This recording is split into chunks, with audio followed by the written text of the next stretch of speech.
Assalamu alaikum. I'm Ali Noman Gilani and I am Chief Technology Officer at NIAIS, National Initiative for Artificial Intelligence and Security.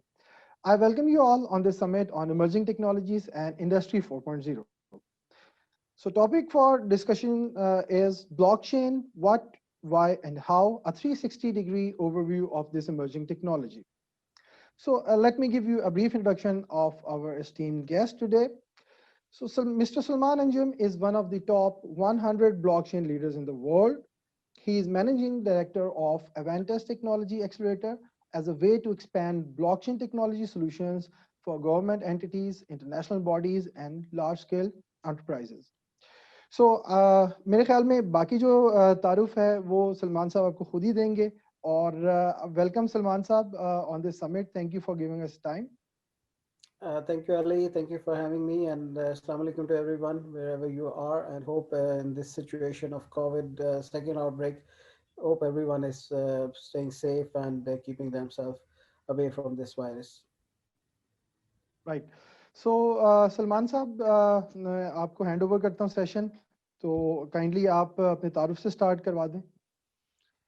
जी बिल्कुल, and I think we have to keep the both mediums, or shall we go in the English, or we Bilingual, I both think Urdu English bilingual? ज़्यादा बेहतर है. All right.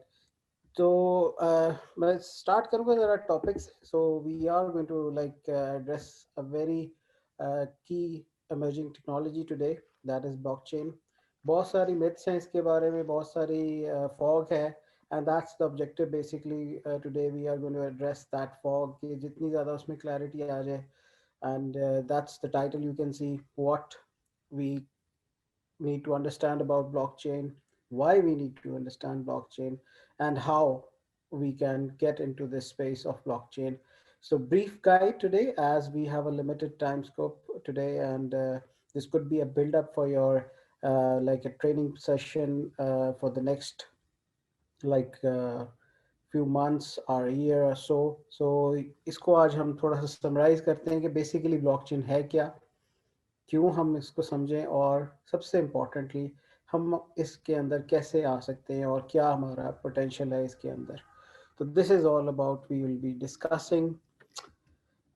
और अभी जैसे अली ने कहा कि I need to start with my own introduction, और ये कुछ मेरे ब्रीफ क्रेडेंशियल्स हैं relevant to only blockchain space. I am breathing blockchain for last 4 years, and that's exactly what I am doing. जितने वो जैसे मेरे अपनी वो analogy use की, I'm breathing.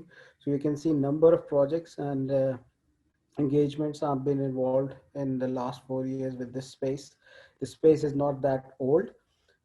दुनिया इसको क्रिप्टो करेंसी के हवाले से तो काफ़ी मतलब ऑलमोस्ट 10 साल से जानती है, लेकिन एंटरप्राइज लेवल की एप्लीकेशंस पे ब्लॉकचेन को तकरीबन हम 1 साल से या मैक्सिमम 5 साल से ही जान रहे हैं. कुछ इसकी हिस्ट्री में भी आपको हाईलाइट करूँगा. So starting with my own introduction, name is Mohammed Salman Anjum. I'm the top 100 blockchain leader, been recognized by the industry leaders last year. और मैनेजिंग डायरेक्टर हूँ एवांटिस टेक्नोलॉजी एक्सेलरेटर का, which is a part of bin Zayed group. We are based in UAE Dubai. और इसके अलावा director हूँ BD का in the MENA region for Maxillo blockchain. Adviser हूँ different entities का, जिसमें बीसीपी लैब्स है, नियोसेप्चुअल है, फिर कंबोडियन गवर्नमेंट और मॉन्टेनेग्रिन गवर्नमेंट का एडवाइज़र हूँ for digital assets and blockchain applications government के लिए. CRO हूँ, Chief Relationship Officer of the MENA region for a very high level project named as Mind.ai. It's a combo project of AI and blockchain, very disruptive in nature. Or then I'm like lead of many projects, namely जो highlight projects हैं वो Medslock और Docslock हैं. Medslock के बारे में थोड़ा सा आज आपके साथ शेयर करूँगा as an example of कि blockchain के क्या applications हैं उसमें. And I'm the pioneer trainer of PwC, PricewaterhouseCoopers, for their blockchain and fintech space. So ये कुछ brief credentials हैं.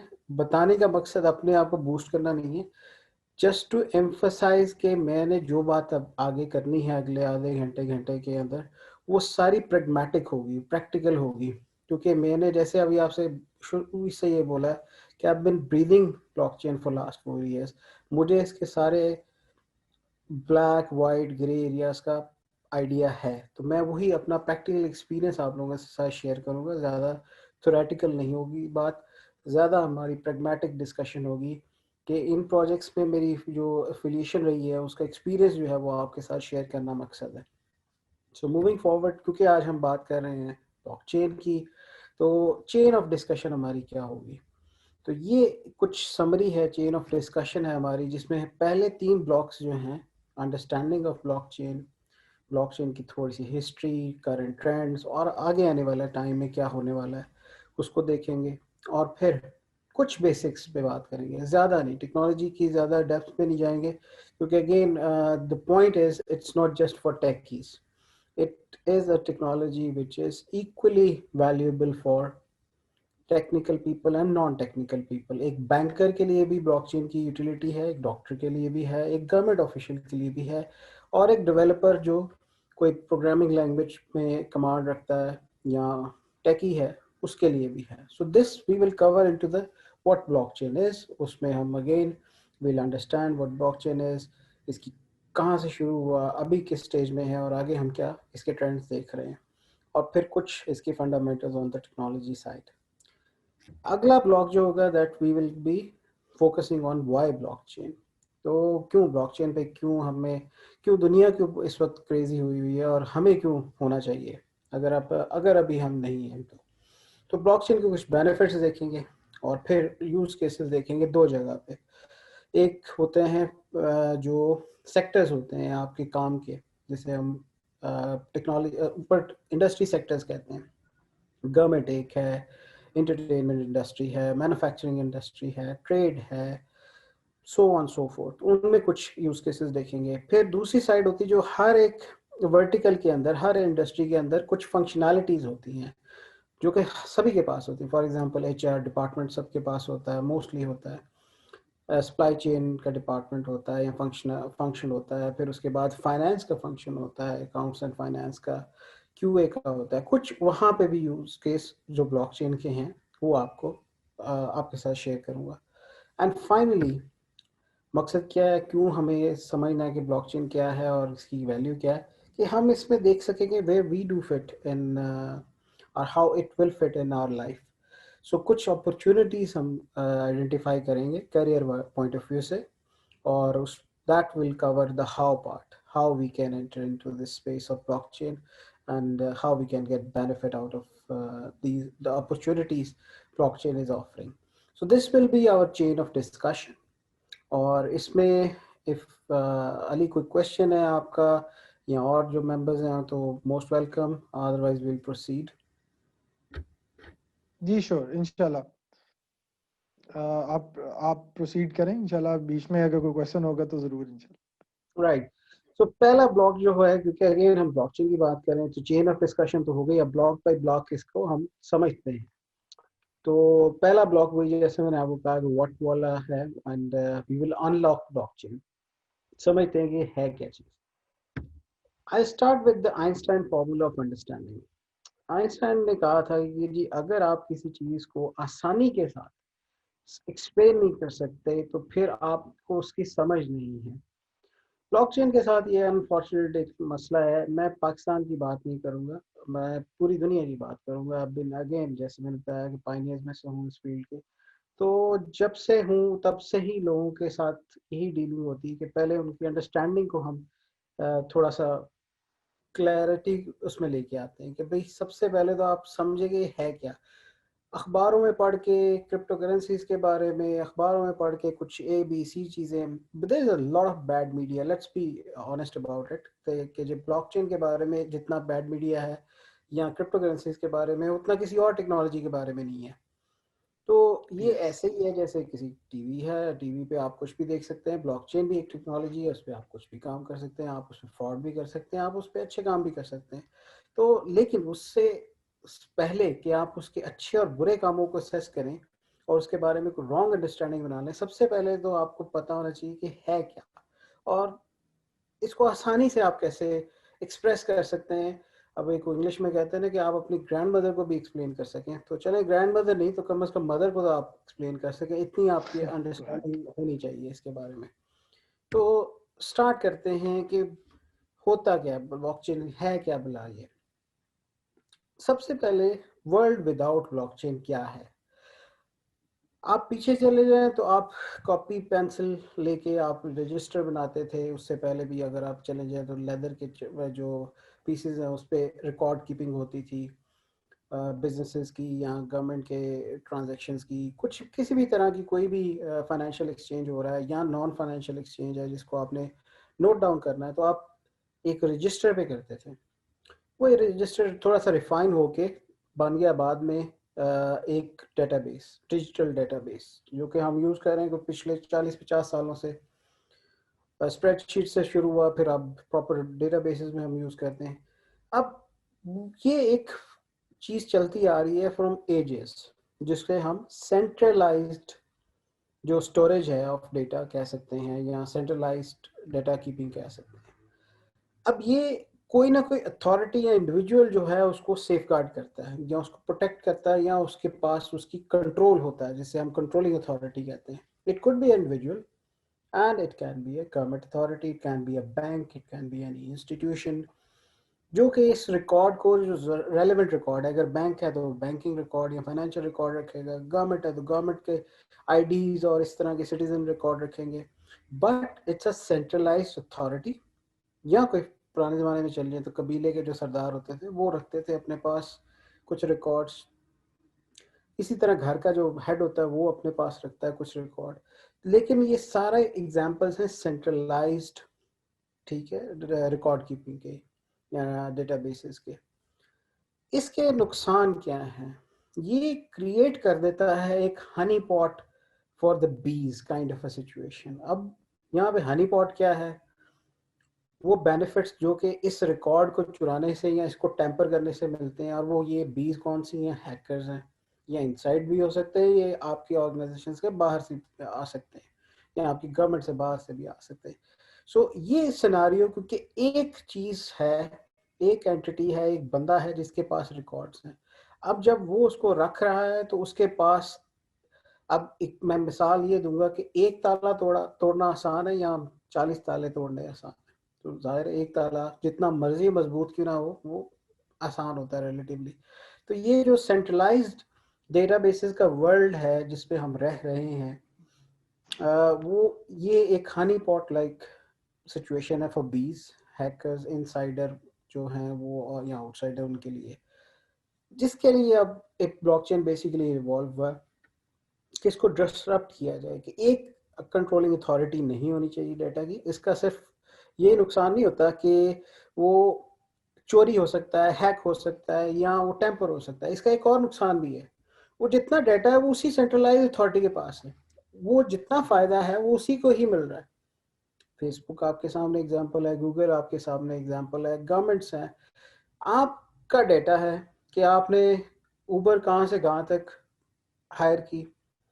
आपका डेटा है कि आपने फेसबुक पे क्या क्या अपलोड किया, क्या क्या विजिट किया, गूगल में क्या क्या सर्च किया, यूज़ कौन कर रहा है उसको। ठीक है, पार्शली आप उसका बेनिफिट ज़रूर ले रहे हैं, सर्विस ले रहे हैं उनसे, बट लेकिन जो इम्पोर्टेंट चीज़ है, they are selling your data, ठीक है, and they are making big money out of that. और उसके अलावा और भी बिजनेस मॉडल्स हैं जो कि आपके डेटा के साथ वो यूज़ करके, उसको यूज़ करके तो दे आर अप्लाइंग। सो ये जो शेयरिंग ऑफ दैट रेवेन्यू है वो आपके साथ नहीं हो रहा, और दूसरा कंट्रोल ऑफ योर डेटा आपके पास नहीं है, वो उस रिस्पेक्टिव अथॉरिटी के पास है, उस रिस्पेक्टिव कंपनी के पास है, चाहे वो प्राइवेट है चाहे पब्लिक है। सो ये चीज़, मल्टीपल डिसएडवांटेजेस हैं जो कि सेंट्रलाइज वर्ल्ड के हैं। उसको थोड़ा सा अल्टर करने के लिए, मैं ये नहीं कहूँगा कि it's going to be finishing, no, it's a human psyche to trust on a centralised authority and it will remain the same. कोई और ब्लॉकचेन का बंदा हो तो सीधा ये कहेगा जी इसको ख़त्म कर दिया जाएगा।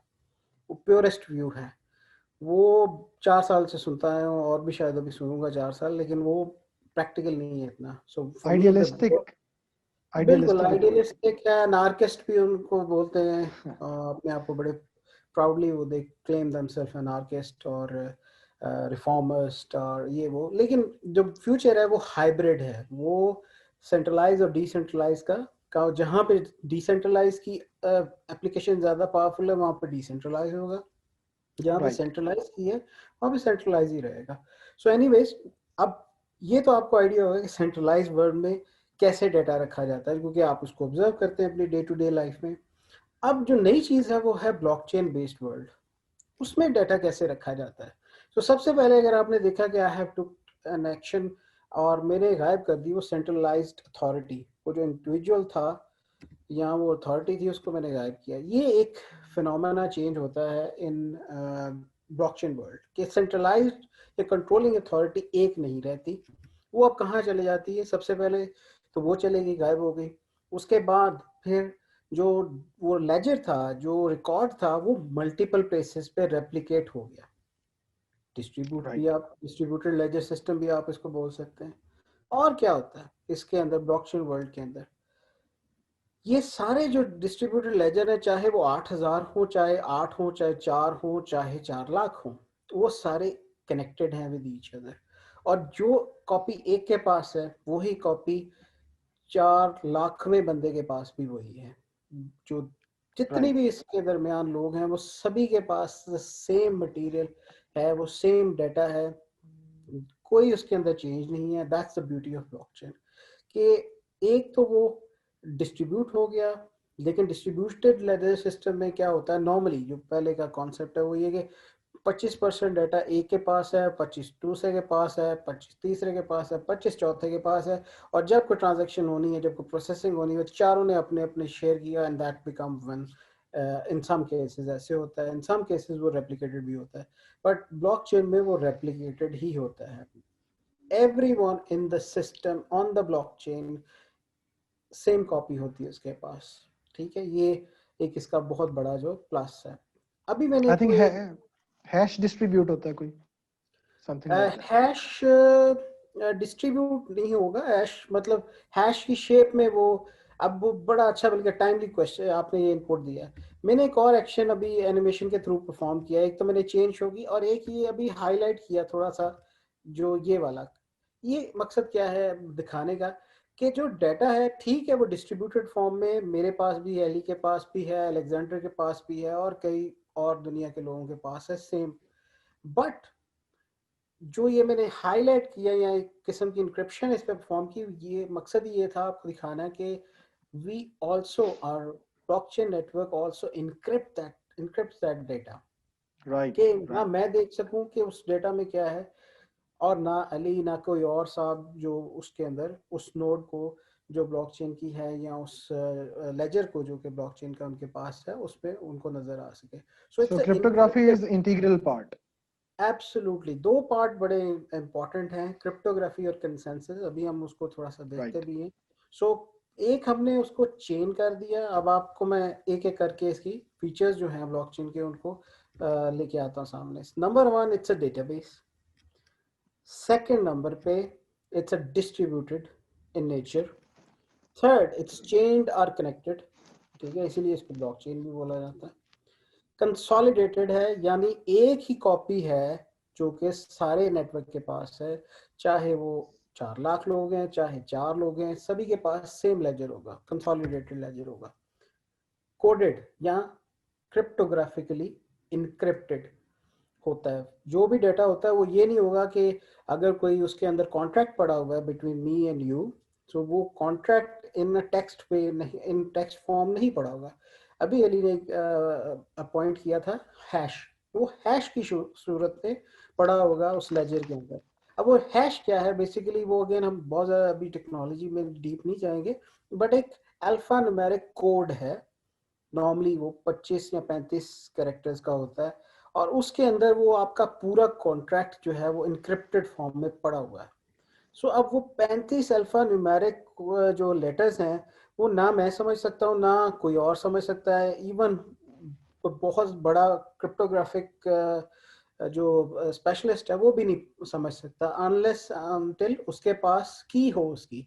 अब वो की किसको मिलेगी, वो ब्लॉकचेन का जो गवर्नेंस प्रोटोकॉल है उसमें पीकेआई, पब्लिक की इंफ्रास्ट्रक्चर डिफाइन होता है, और किस किस की अथॉरिटी है, किस किस के पास एक्सेस होगी, उसके हिसाब से उसको मिल जाएगा.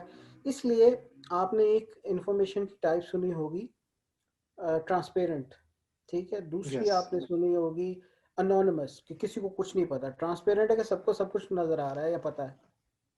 एक होती है अनोनिमस, आपने सुनी होगी कि किसी को कुछ भी नहीं पता कि ये क्या इंफॉर्मेशन है। बट ब्लॉकचेन की दुनिया की इंफॉर्मेशन टाइप डिफरेंट है। इसको हम कहते हैं सूडो अनोनिमस, पीएस से Yes. स्टार्ट होता है।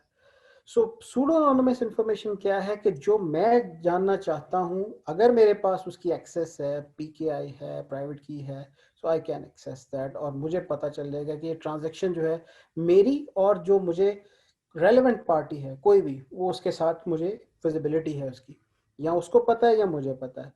बीच में जो 4 लाख लोग और हैं उनको नहीं पता कि भाई ये, हाँ उनको ये पता है कि ट्रांजैक्शन हुई है, ये कुछ डेटा नया एंटर हुआ है, कॉन्टेक्स्ट ये हो सकता है उसका, बट किसके दरमियान हुआ है, क्या हुआ है, ये नहीं उनको पता लगेगा अनलेस हम बताना चाहें। ठीक है, तो फिर उसकी पॉसिबिलिटी है। So that's called the pseudonymous information type, जो कि ब्लॉकचेन की बेसिकली एक मेजर फीचर होता है। सो ये सब हम क्यों कर रहे हैं, क्यों हम database, distributed nature, decentralise nature, code encryption भी कर रहे हैं और उसके बाद कंसोलिडेट भी कर रहे हैं, just to earn this point, traceability, transparency and trust. So this is the output of blockchain basically, कि ये सब काम, हम इतना कॉम्प्लेक्स काम जो कर रहे हैं, blockchain is not easy, like backend पे जो काम हो रहा है वो इतना आसान नहीं, जितना मैंने आसानी से आपको बता रहा हूँ शायद इतनी आसानी से होता नहीं है। लेकिन Absolutely. इसका मकसद ये नहीं कि हम उसकी टेक्नोलॉजी में डीप जाएं, no need for that if we are not into that space. आप लोग दिन भर एप्स यूज करते हैं, ब्राउजिंग करते हैं, कभी आपने इस पे बहुत ज़्यादा डीप सोचा? कभी जब आप www.google लिखते हैं तो वो बेसिकली कहाँ से फैच करके लेके आता है, क्या प्रोटोकॉल्स हैं? जरूरत नहीं है। जरूरत जब है जब हम वो काम एक्चुअली कर रहे हैं। तो ब्लॉकचेन के भी जो डिफरेंट कैरियर्स हैं उसमें शायद एक आध में इसकी जरूरत पड़ती हो, मेजॉरिटी में नहीं पड़ती, कि जी बैकएंड पे हो क्या रहा है उस एक्चुअली पे। एब्स्ट्रैक्शन लेयर्स आ जाती है ना कुछ, तो उसकी वजह से कुछ एपीआईज आ जाती है, कुछ एब्स्ट्रैक्शन लेयर्स आ जाती हैं, तो हम डिफरेंट एब्स्ट्रैक्शन लेयर्स पे रह के काम करते हैं। बिल्कुल ऐसे ही है। और again that we can lead to some specialist for that that thing. हमें तो यूज करना है उस टेक्नोलॉजी को अपने यूज केस के लिए, बिजनेस के लिए। अगर आप बैंकर हैं तो हम उसको कैसे यूज कर सकते हैं, या अगर मैं डेवलपर हूँ तो मैं ब्लॉकचेन बना कैसे सकता हूँ। और फिर हमें थोड़ी बहुत इसकी डिटेल्स में जाने की जरूरत है। तो हर बंदे ने ब्लॉकचेन डेवलपर नहीं बनना, जरूरत नहीं राइट। है उसकी। ठीक है, हर बंदे ने ब्लॉकचेन आर्किटेक्ट नहीं बनना, हर बंदे ने ब्लॉकचेन का यूज केस नहीं डिजाइन करना, हर बंदे ने उसको यूज नहीं करना। जो हर बंदे की अपनी अपनी एप्लीकेशन है, और जो उसकी एप्लीकेशन है उससे रेलेवेंट उसने अपना नॉलेज लेना है। और इस अच्छा पे भी सलमान काफी साहब, यहाँ सॉरी मैं आपको इंटरप्ट कर रहा हूँ, यहाँ पर एक बड़ी इंटरेस्टिंग ऑब्जर्वेशन मैं आपके साथ शेयर करना चाह रहा हूँ कि डेटाबेसेस, ये डिसेंट्रलाइज नेटवर्क्स, उसका जो कॉन्सेप्ट्स हैं, और जो डिस्ट्रीब्यूटेड कंप्यूटिंग है, और जो इंक्रिप्शन है, और जो नेटवर्क्स के सारे कॉन्सेप्ट्स हैं, ये तो पहले ही पाए जाते हैं। ब्लॉकचेन में वो जो सतोशी नाकामोटो के नाम से जो भी सूडोनिम है, वो उन साहब ने जो है इनको इकट्ठा किया, और यही जो फैक्टर्स आपने बताया, ट्रेसेबिलिटी, ट्रांसपेरेंसी और ट्रस्ट, और आगे जो भी आप हमें सारा गाइड करेंगे, तो एक पूरे मरबूत किस्म की एक टेक्नोलॉजी फॉर्म में आ गई, एग्जिस्टिंग टेक्नोलॉजीज को यूज करते बिल्कुल सही, ऐसे ही है। कुछ अगली स्लाइड में कुछ यही बात मैंने करनी थी। तो हुए। थैंक यू फॉर द, क्या उसे कहते हैं, spoiler. Spoiler. Right. But anyways, बिल्कुल इसी पे बात करते हैं। आपने सतोशी नाकामोटो का नाम लिया तो हम अब थोड़ी सी मैं आपको वही ब्रीफ कर दूं कि भाई ये ब्लॉकचेन आई कहाँ से थी और अभी क्या स्टेटस है और आगे क्या होने वाला है। तो अनोनिमस बिगिनिंग है, नो डाउट अबाउट दैट। 2008 में एक साहब या एक एंटिटी, एक कंपनी, एक ऑर्गेनाइजेशन, जिसका आज तक किसी को नहीं पता कि वो ही हैं, शी हैं, इट हैं, जो भी हैं वो, उन्होंने, जिनका ब्रांडिंग जो है, उनकी बहरहाल नाम जो है वो सतोशी नाकामोटो है। एनोनिमस हैं, कोई नहीं जानता, इट्स एंटिटी और इंडिविजुअल। उन्होंने एक वाइट पेपर रिलीज किया था बिटकॉइन के लिए। Bitcoin we all know is a crypto currency. और इसमें नहीं जाते कि वो क्या है क्या नहीं, सिर्फ ये इतना हमें पता होना चाहिए कि वो एक क्रिप्टो करेंसी है। और उसके लिए ये बेसिकली ये ब्लॉकचेन को उन्होंने यूज किया था, उसको उस क्रिप्टो करेंसी को दुनिया में लाने के लिए, या इस टेक्नोलॉजी को यूज किया था। जैसे अगर आपने कोई वेबसाइट एक्सेस करनी है तो आप सबसे पहले क्या चाहिए? इंटरनेट। तो इसी तरह अगर आपने कोई क्रिप्टो करेंसी यूज करनी है, नई लॉन्च करनी है, तो फिर आपको कौन सी लेयर चाहिए? बेसिकली ब्लॉकचेन की। सो दैट्स हाउ इसका जो एडवेंट था, वो बेसिकली उसका रीजन था क्रिप्टो करेंसीज को लाना। तो ये उसका बिगिनिंग था। अब जैसे मैंने अभी बताया कि 2008 में ये वाइट पेपर पब्लिश हुआ, 9 में बेसिकली उसकी ब्लॉकचेन पे, जो बिटकॉइन की ब्लॉकचेन है, जो लेयर है उसकी टेक्नोलॉजी की, उस पर पहली ट्रांजैक्शन हुई, जो कि ब्लॉक नंबर 170 में हुई थी। फिर उसके बाद जो पहली कंज्यूमर ट्रांजैक्शन थी, क्योंकि पहली जितनी ट्रांजैक्शन थी वो टेस्ट नेट कह सकते हैं, या कुछ आपस में जो लैब के लोग थे वो ही कर रहे थे आपस में। जो पहली कंज्यूमर ट्रांजैक्शन हुई वो किसी ने इस पे पिज्ज़ा बाई किया था 2010 में, जो कि अब बड़ा मशहूर है कि $1 मिलियन पिज्ज़ा है इस वक्त आज के ज़माने के हिसाब से। और Right. फिर 2011 में आल्ट कॉइन्स आने शुरू हुए। आल्ट कॉइन्स हम कहते हैं जो भी क्रिप्टो करेंसीज हैं बिटकॉइन के अलावा। There are 2000 plus crypto currencies at the moment in the world. उन सबको हम ऑल्ट या अल्टरनेटिव कॉइन्स का कहते हैं। तो उनकी इमर्जेंस शुरू हुई।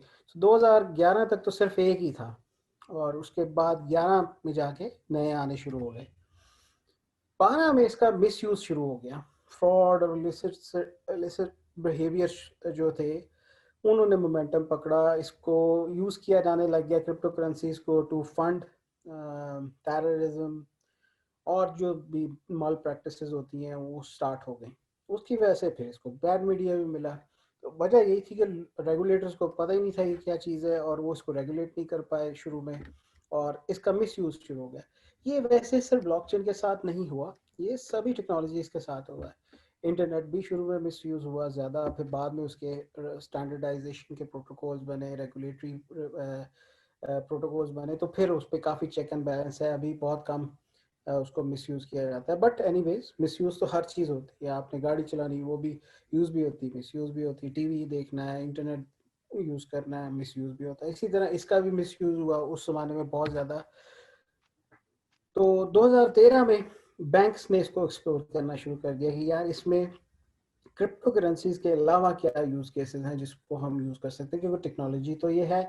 तो how can we get benefit of the technology if we even don't want to use the crypto currencies as an application. और 14 में फिर प्रोग्रामेबल ब्लॉकचेन आई, इथेरियम के नाम से पहली। तो दैट वी से जनरली ब्लॉकचेन 2.0।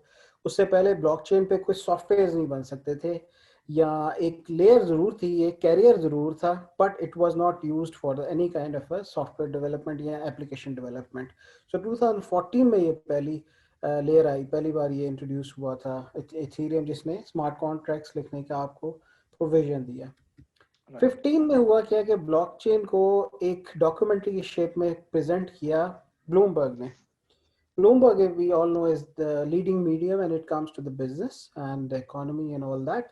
जब उन्होंने ब्लॉकचेन को नॉट प्रमोशन से, बट उन्होंने उसको डिस्टिंग्विश किया कि भी क्रिप्टो करेंसीज तो एक चीज़ है, लेट्स टॉक अबाउट ब्लॉकचेन, और उस पर पूरी डॉक्यूमेंट्री उन्होंने रिलीज की। And that was the starting point जब people started noting taking a note of blockchain rather than the crypto currency. उससे पहले हमेशा हाईलाइट होता था ब्लॉक बिटकॉइन या क्रिप्टो करेंसीज। सो 15 में after this highlight from the Bloomberg, जैसे वो वही होता है जो मीडिया में ज़्यादा आता है वो मशहूर हो जाता है। सो मीडिया में आना शुरू हो गया ब्लॉकचेन। उससे पहले मीडिया में नहीं था, तो किसी किसी को इसका पता ही नहीं था कि ये भी कोई टेक्नोलॉजी है। ये बहुत कम लोगों को पता था, मैस लेवल पे नहीं पता था। 16 में एक काम हुआ कि एक वर्ड बना, क्योंकि जो पहला वाइट पेपर है सतोशी नाकामोटो का, तो उसने ब्लॉकचेन को दो वर्ड्स के तौर पे यूज किया है, ब्लॉक और चेन। और तब तक लोग अक्सर इसको ब्लॉक एंड चेन ही, यानी ब्लॉकचेन दो अलग अलग वर्ड्स थे। सो 16 में तकरीबन ये स्टैंडर्ड प्रैक्टिस बननी शुरू होगी कि ब्लॉक, अभी भी वैसे मैं काफ़ी नोट करता रहता हूँ, लोग अभी भी दो डिफरेंट वर्ड्स यूज करते हैं, block and chain. But anyways it's now a common practice to use blockchain as one word, depict blockchain as a one word. 17 में इसकी मेन स्ट्रीम जो है वो अडॉप्शन शुरू हुई ऑलमोस्ट। और उसमें फिर बैंक्स के अलावा गवर्नमेंट्स ने भी एक्सप्लोर करना शुरू कर दिया कि भी इसके क्या बेनिफिट्स हैं। बेनिफिट्स आगे मैं बताऊंगा, लेकिन उन्होंने इसको एक्सप्लोर करना शुरू कर दिया इस टेक्नोलॉजी को। फिर जो 18 है वो प्रॉपर एक ब्लॉकचेन एंटर हो गया इन एंटरप्राइज वर्ल्ड, कि जितने भी प्रॉपर एंटरप्राइजेस हैं उन्होंने इसको शुरू कर दिया एक्सप्लोर। हाइप में आ गया 2009 में, लेकिन उसकी हाइप फिर बस्ट भी हुई उसी साल में। अगेन उसमें एक फिनोमेना आया था 17 और 18 में आईसीओज का, बहुत अगेन डिटेल में नहीं जाएंगे, बट वो भी एक ऐसे था जैसे डॉट कॉम का बबल बस्ट हुआ था, इसी तरह ब्लॉकचेन के अंदर भी एक बबल बस्ट हुआ था 19 में, जो कि 17 और 18 में जो कि बिल्कुल पीक पे चला गया था ये। तो उसके बाद, और ये भी एक रेगुलर कर्व होती है किसी भी टेक्नोलॉजी को, जब वो एवॉल्व करती है तो उसके शुरू में एक हाइप होती है, एंड ग्रेजुअली वो हाइप जो है वो रेगुलर अडॉप्शन की तरफ आती है, which is the right time for to get into that space. So 20 may we all know that what is happening this year. People, countries and governments जो हैं या enterprises जो हैं उसको POCs, pilots और अभी थोड़ा सा production grade पे जाना शुरू हो। When he started with the Bitcoin in 2008, आज ये बड़े famously known as blockchain है, but moving forward we are not seeing it as just a blockchain, we are seeing distributed ledger technology. So blockchain basically is a type of a DLT. It's a technology type. और अगले slide में मैं इसको थोड़ा सा और explain कर देता हूँ आपके लिए कि what is basically distributed laser technology. So it covers basically blockchain, DAG, so different types के इस वक्त जो blockchain है, जैसे बिटकॉइन की blockchain है, इथेरियम की है, लाइटकॉइन, वो blockchains हैं, DLTs हैं जो blockchain की types हैं. फिर DAGs हैं जिसमें IOTA है, रेब्लॉक्स है, हैश ग्राफिक बहुत इस वक्त उठ रहा है, बहुत ज़्यादा उसकी कॉमन यूटिलिटी हो रही है इंटरप्राइजेस में भी और पब्लिक साइड पे भी. और टेम्पो है जो कि इतना खैर वेल नोन नहीं है, but still it's a type of a DLT. So don't restrict yourself to blockchain only. Blockchain is a not whole. Whole is basically DLT. ये ऐसे ही है जैसे AI है, AI के अंदर 6 उसके एप्लीकेशन एरियाज हैं. DLT है, DLT के अंदर कुछ एप्लीकेशन एरिया हैं जिसमें से एक एप्लीकेशन एरिया जो है ब्लॉकचेन है. सो ये मैं आपको बता रहा, कल को आपको ज्यादा अगर DLT सुनने में मिले तो don't be surprise, that's where we are heading towards. अच्छा सलमान साहब, क्विकली जरा ये बताइएगा कि ये शुरू से ही DLT के अंडर ब्लॉकचेन आ रहा है, ये सेग्रीगेशन बाद में की गई? नहीं, सेग्रीगेशन तो खैर अभी सिर्फ होनी शुरू हो गई है. स्टार्ट तो वही obviously it was a DLT from the very beginning, लेकिन जैसे अब राइट. आप 5 साल पहले चले जाए तो ब्लॉकचेन में, जिससे मैंने अभी वो आपको उसमें भी हाईलाइट किया है कि जो ब्लॉकचेन का वर्ड हाईलाइट होना शुरू हुआ 2015 से शुरू हुआ. राइट. हालांकि वो वर्ड था, वो वर्ड तो 2008 में आ गया, लेकिन उसकी जो हाईलाइट है ज्यादा वो शुरू हुई 5 साल पहले. तो इस तरह DLT भी आज से शायद साल एक बाद ज्यादा आप लोग DLT सुनेंगे ब्लॉकचेन के बेनिस्बत. सो इट्स अ प्रोग्रेशन कि बिटकॉइन से लोग ज्यादा पहले इसको रिलेट करते थे, फिर अब इसका एक अपनी आईडी है as a blockchain, but basically it's a DLT. Okay. Tech basics में मैं हम बहुत डीप नहीं जाएंगे. अभी अली ने उससे पहले बात की थी कि कुछ टेक्नोलॉजीज थी जिनको कंबाइन करके सतोशी नाकामोटो ने एक टेक्नोलॉजी बना दिया और उसका नाम उसने ब्लॉकचेन दे दिया. और वो टेक्नोलॉजीज कौन सी थी? पीयर टू पीयर नेटवर्किंग हम बहुत अरसे से यूज कर रहे हैं, 20-22 साल पहले से यूज कर रहे हैं, जिसमें आप बिटटॉरेंट में कोई एग्जांपल दूंगा. क्रिप्टोग्राफी 35-40 साल पुराना फिनोमेना है, मिलिट्रीज यूज करती हैं इनक्रिप्शन को के लिए डेटा को. फिर टाइम स्टैंपिंग डेटाबेसेस में 90s से काफ़ी चल रही थी. डिस्ट्रीब्यूटेड लेजर सिस्टम्स भी हम पहले से देख रहे थे. तो ये सारी टेक्नोलॉजीज पहले से थी, लेकिन सतोशी नाकामोटो ने उनको एक कॉम्बो की शक्ल दे दी और उसका नाम उसने ब्लॉकचेन रख दिया. ये एक और चीज को भी बताता है कि आज जैसे इसमें एक एडिशन बाद में हुआ 2014 में, जैसे मैंने अभी आपको पिछली स्लाइड में बताया था, वो था स्मार्ट कॉन्ट्रैक्ट्स का. सो एक नई, राइट. वो भी वैसे स्मार्ट कॉन्ट्रैक्ट्स कोई नई चीज नहीं है, वो भी पहले से कोडिंग तो हम हमेशा से करते आ रहे हैं जब से कंप्यूटर साइंसेज है. तो वो इसमें ऐड हो, इसको में इस बंडल में ऐड हो गई और ब्लॉकचेन 2.0 बन गया. यहाँ बताने का मकसद अब एक और भी है. में आप विजुलाइज करें कि आप जैसे ये चारों टेक्नोलॉजीज यहाँ 5 हो गई हैं, तो पैसे और उनका एक कॉम्बिनेशन बन I foresee is कि कुछ सालों बाद ब्लॉकचेन एक जैसे ये P2P है या क्रिप्टोग्राफी है और वो मिलके 3-4 के साथ कोई और एक बड़ी टेक्नोलॉजी को फॉर्म कर देंगे. So this is how normally technologies evolve. एक Right. 2 3 4 का जो कॉम्बिनेशन है वो नई टेक्नोलॉजी बना चीज होती है उसके साथ 2-3 चीजें और मिलकर फिर वो नई इवॉल्व हो जाती है. That's how the technology evolves from the very beginning और ये इसी तरह ब्लॉकचेन भी इवॉल्व हुई है. चलेंगे मैं आपसे आखिर what you are expecting in blockchain 3.0 और 4.0. उसके नारे तो अभी से बहुत लगे हुए हैं लेकिन खैर प्रैक्टिकली जो हो रहा है वो फिर आपसे तब शेयर करते हैं कि अब फोर्सी राइट. क्या किया जा सकता है. वैसे तो अगर आप खोलेंगे गूगल करेंगे ब्लॉकचेन 3.0 4.0 मिल जाएगा आपको 5.0 तक भी मिल जाएगा. एनीवेज अभी लेकिन एस्टैब्लिश जो है वो 2.0 ही है. 3.0 4.0 ये मार्केटिंग बजेस हैं. तो राइट. टाइप्स बड़ा जरूरी है जानना क्योंकि हम अभी इस वक्त जो बात कर रहे हैं वो बेसिक्स की बात करेंगे. ब्लॉकचेन की टेक्नोलॉजी की बेसिक्स क्या हमें पता नहीं चाहिए लेमैन को भी क्योंकि मैंने पहले भी बताया कि आप किसी के साथ शेयर कर सकें अपनी वालदा के साथ भी कर सकें तो आपको पता हो उनको इजीली कैसे बताना है. दो तरह की टाइप्स हैं मेनली जो कि आप किसी को भी एक्सप्लेन कर जी ब्लॉकचेन की टाइप्स क्या है और उनके क्यों है वो उनके यूज केसेस डिफरेंट हैं.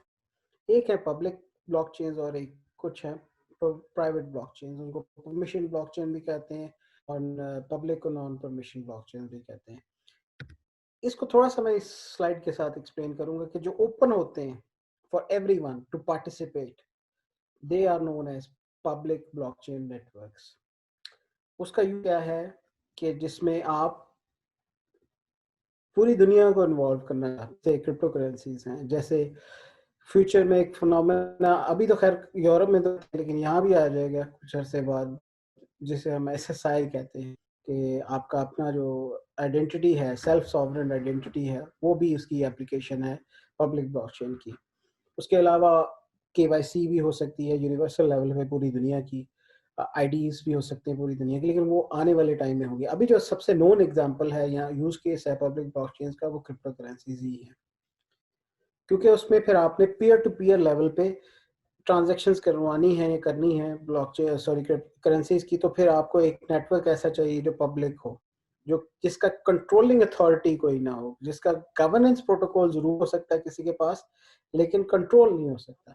कोई उसको डाउन नहीं कर सकता कोई उसको बंद नहीं कर राइट. सकता. वो इतना वो डिसेंट्रलाइज इन नेचर हो तो वो है परमिशनलेस या पब्लिक ब्लॉकचेन.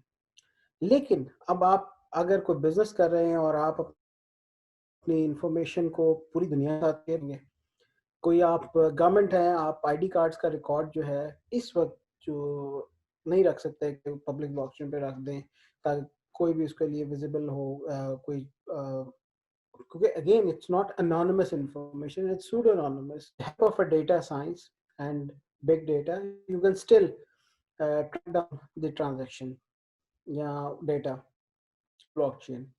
और ब्लॉकचेन के बारे में एक और चलते चलते बात बता दूं लोग समझते हैं कि इट्स 100% सिक्योरिटी है इसकी गारंटेड है और वो ऐसा नहीं होता है. वो कोई टेक्नोलॉजी ऐसी नहीं होती जो कि हैक प्रूफ ना हो या उसके अंदर कोई सिक्योरिटी लूप होल्स ना हो.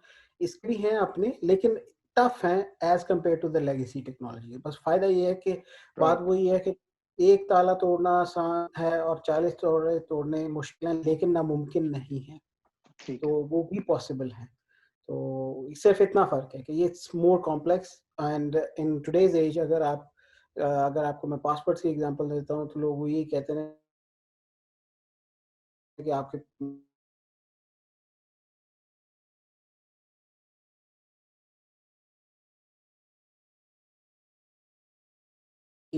और न्यूमेरिक कैरेक्टर पास बनाना मुश्किल होता है. टेक्नोलॉजी अपग्रेड हो गई है और वो हैकिंग उसकी डिफिकल्ट हो गई है but it's not impossible hack blockchains. वो भी जो incidents रहेंगे but do that times commercially not viable to do that. So anyways so private और public networks की different प्राइजेस जो हैं वो यहाँ मिशन ब्लॉकचेन जिसमें जितने भी एंड है जितने भी पार्टिसिपेंट्स होते हैं वो नोन होते हैं, ओपन नहीं होते कि कोई भी आके उसको लेजर को डाउनलोड कर ले अपने मोबाइल में या अपने लैपटॉप में या अपने सिस्टम में, नहीं। वो सिर्फ एक्सेस ओनली कह सकते हैं आप उसको। तो हम इसकी एक इसको और पब्लिक प्राइवेट नेटवर्क से भी आई थिंक समझ सकते हैं, मैप कर सकते हैं। है, और एक और बड़ी कॉमन एनालॉजी है कि आप इंटरनेट और इंट्रानेट को समझ लें कि अगर किसी राइट। कंपनी के अंदर कोई नेटवर्क चल रहा है तो उसको आप इंट्रानेट कहते हैं, और जो बिटवीन कंपनीज चल रहा होता है उसको आप इंटरनेट राइट। कह सकते हैं, या बिटवीन एंटिटीज है।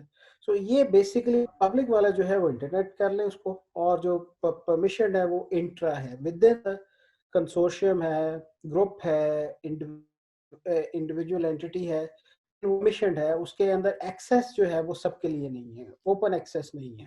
क्योंकि बिटकॉइन की आप राइट। अगर पब्लिक ब्लॉकचेन है, आप चाहें तो अभी आप उसको डाउनलोड कर लें, उसका पूरा लेजर आप रख सकते हैं अपने मोबाइल पे, लैपटॉप पे या सिस्टम में, ठीक है, और उसको आप माइनिंग में भी जा सकते हैं etcetera, again without going to the details, but उसमें आप एक्सेस है, आपको अलाउड है।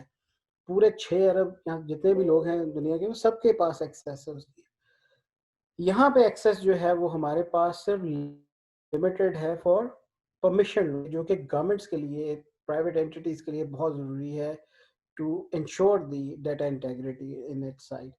So this is the common differentiation, और इसको मैं हाईलाइट अप करूंगा अगले जो हमारा मॉड्यूल आएगा उसके अंदर, कि where is the use case of private blockchain and where is the use case of public blockchain, और हम उसको कैसे इंटरेक्ट करते हैं। एक और बड़ा कॉमन क्वेश्चन आता है इस करवाना, कि जी लोगों को लगता है ब्लॉकचेन का जो आर्किटेक्चर है या उसका टेक्नोलॉजी स्टैक है वो बड़ा डिफरेंट होगा आम जो आप स्टैंडर्ड सेंट्रलाइज्ड एप्लीकेशन बनाते हैं उससे। तो ये स्लाइड मैंने बेसिकली रखी इसीलिए कि लोग आइडिया लगा सकें कि इसका टेक्नोलॉजी स्टैक या लेयर्स क्या हैं इसकी जो होती हैं ब्लॉकचेन की, बट परमिशन की मैं बात कर रहा हूँ यहाँ पे, पब्लिक ब्लॉकचेन की नहीं बात कर रहा। तो अगर आप परमिशन में देखें तो एक तो ये डिस्ट्रीब्यूशन लेयर है जिसमें मल्टीपल नोड्स हैं, अगेन बहुत ज़्यादा हम कॉम्प्लेक्स टेक्नोलॉजी में नहीं जाएंगे। ये है आपका ब्लॉकचेन का नेटवर्क, ठीक है, उसका एक स्टोरेज साइड। फिर उसके बाद हम क्योंकि मैक्सिमम ब्लॉकचेन यूज करते हैं, आप कोई और भी कर सकते हैं डिफरेंट, अब ये मेरी कंपनी की अपनी स्लाइड थी इसलिए वो मैक्सिमम आ गया, अदरवाइज यहाँ पे ब्लॉकचेन लेयर भी आ सकती है और स्टोरेज लेयर आ सकती है, ये जो पार्ट है। तो ब्लॉकचेन लेयर में अब वही 2000 ब्लॉकचेन हैं, आप अपने बना सकते हैं, बट एक लेयर और भी होगी यहाँ पे डेटाबेस की, स्टोरेज की।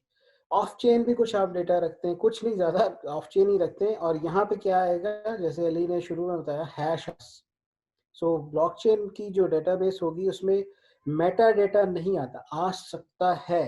तो अगर आप ठीक है। क्वेश्चन करें क्या हम वीडियोस रख सकते हैं, क्या हम इमेजेस रख सकते हैं, क्या हम पीडीएफ्स रख सकते हैं on blockchain, yes we can, but that will do one thing, that will yes. क्योंकि वो इतना रेप्लिकेट होगा। अब यहाँ पे तो मैंने सिर्फ 4 सिस्टम्स दिखाए हैं, 4 नोड्स दिखाए हैं, अगर वो 4 लाख नोड्स में वो पूरी वीडियो जा रही है, पूरा पीडीएफ डॉक्यूमेंट जा रहा है और मल्टीपल जा रहे एक्सपोनेंशियल हैं, हो तो वो एक्सपोनेंशियल हो जाएगी। ब्लो अप हो जाएगा, वो फिर आप उसको फिजिबल नहीं आप कर सकते। तो उसके लिए आप करते क्या है, आप ऑफ चेन एक स्टोरेज करते हैं, इसको हम of chain and on chain कहते हैं, जैसे ऑनलाइन या ऑफलाइन कहते हैं, हम ब्लॉकचेन की दुनिया में ऑफ चेन ऑन चेन कहते हैं।